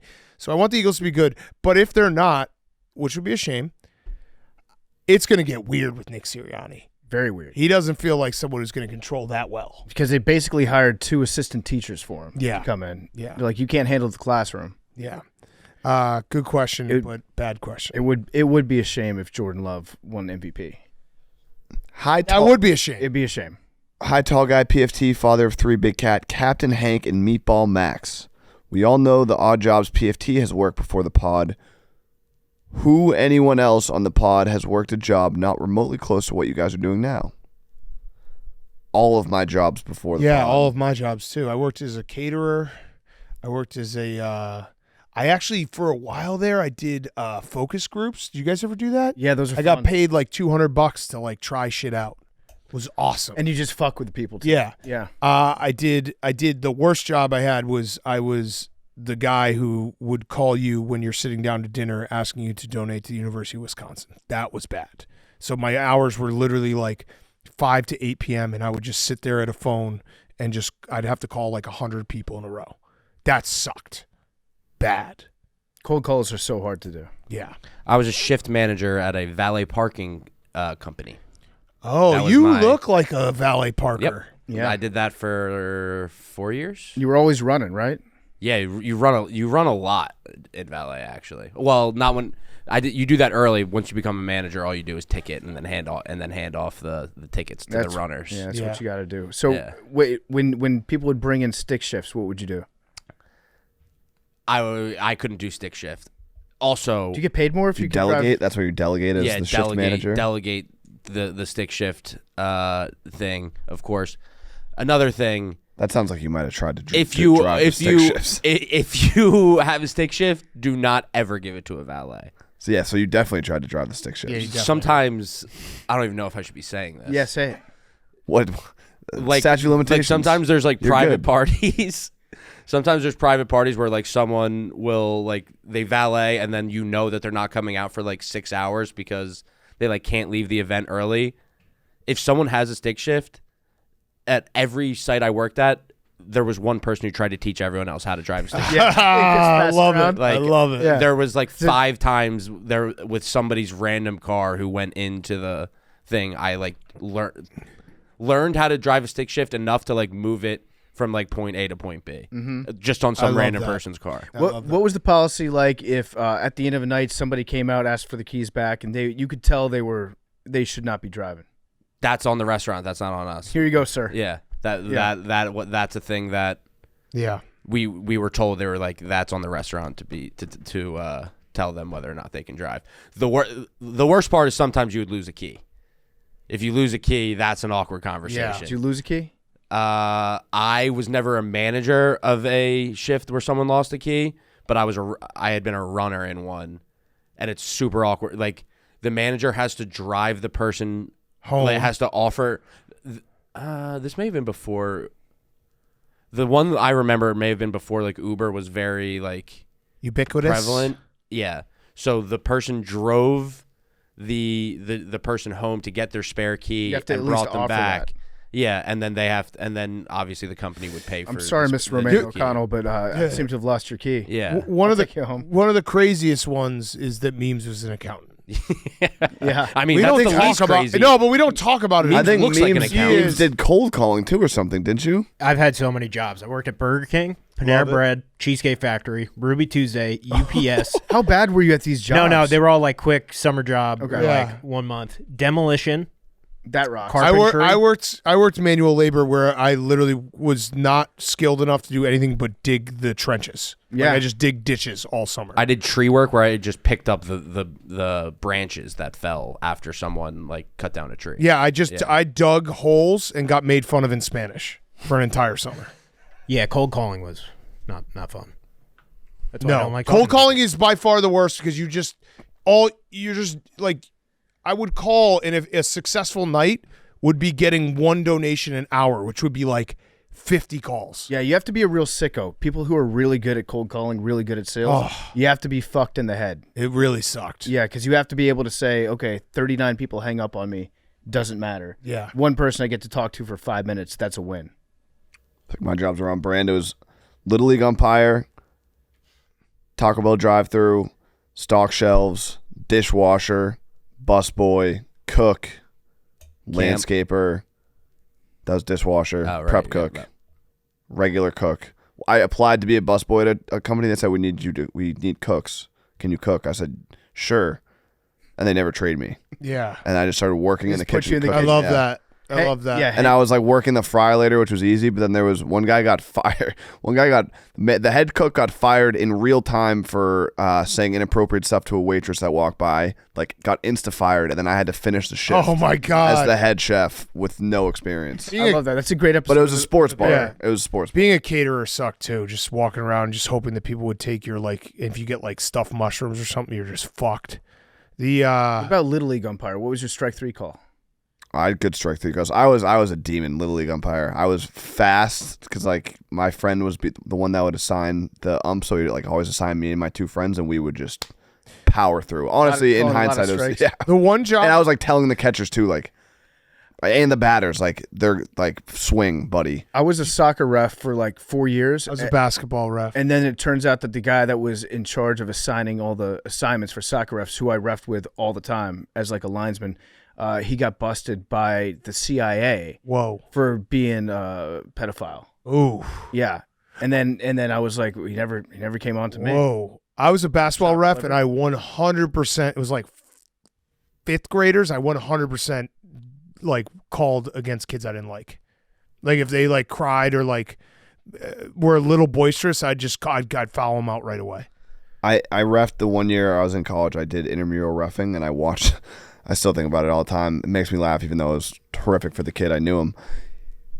Tip, wide open layup. Kid goes to do the wide open layup, tears his ACL. Oh, I thought he was faking it because it was no one was even near him. It was like a free tip, just make the layup, and he comes down and goes on the ground, is screaming in pain, and everyone kind of took a second to be like, is he joking? Oh.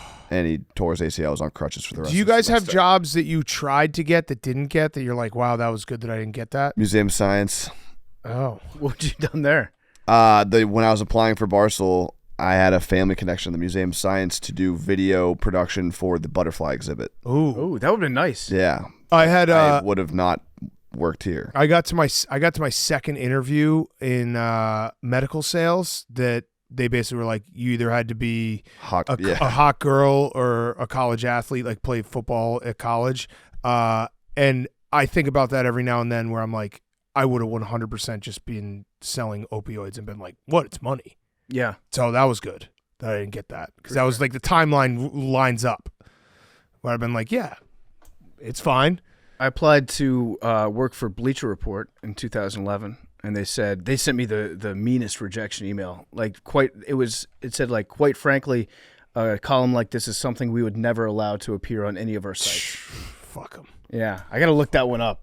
I was a production intern I applied to be a production intern for the Flyers. Interview went really well. I was still in school, and the guy called me. He was like, we want you to take the job, but can you take this? Basically asking, can you take the semester off? Because the other guy, like Drexel, gives people a semester off so he could do 5 days a week, and I could only do 3.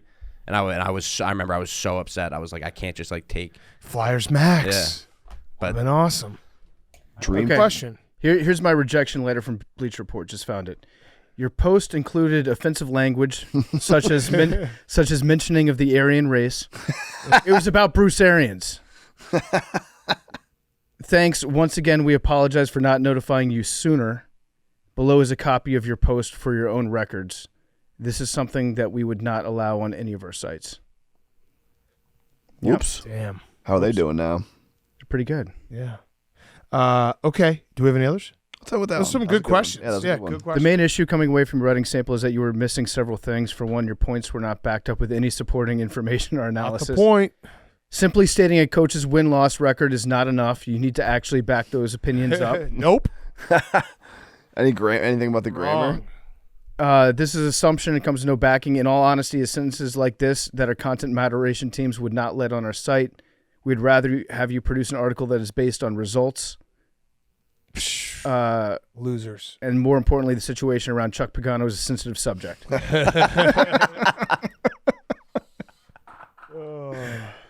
That's great. All right, perfect. Let's do numbers. 17. 3. 56. 11. Whoa, Max. 38.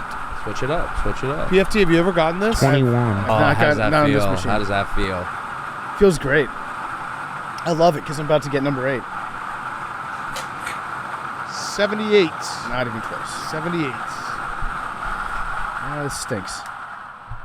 Love you guys.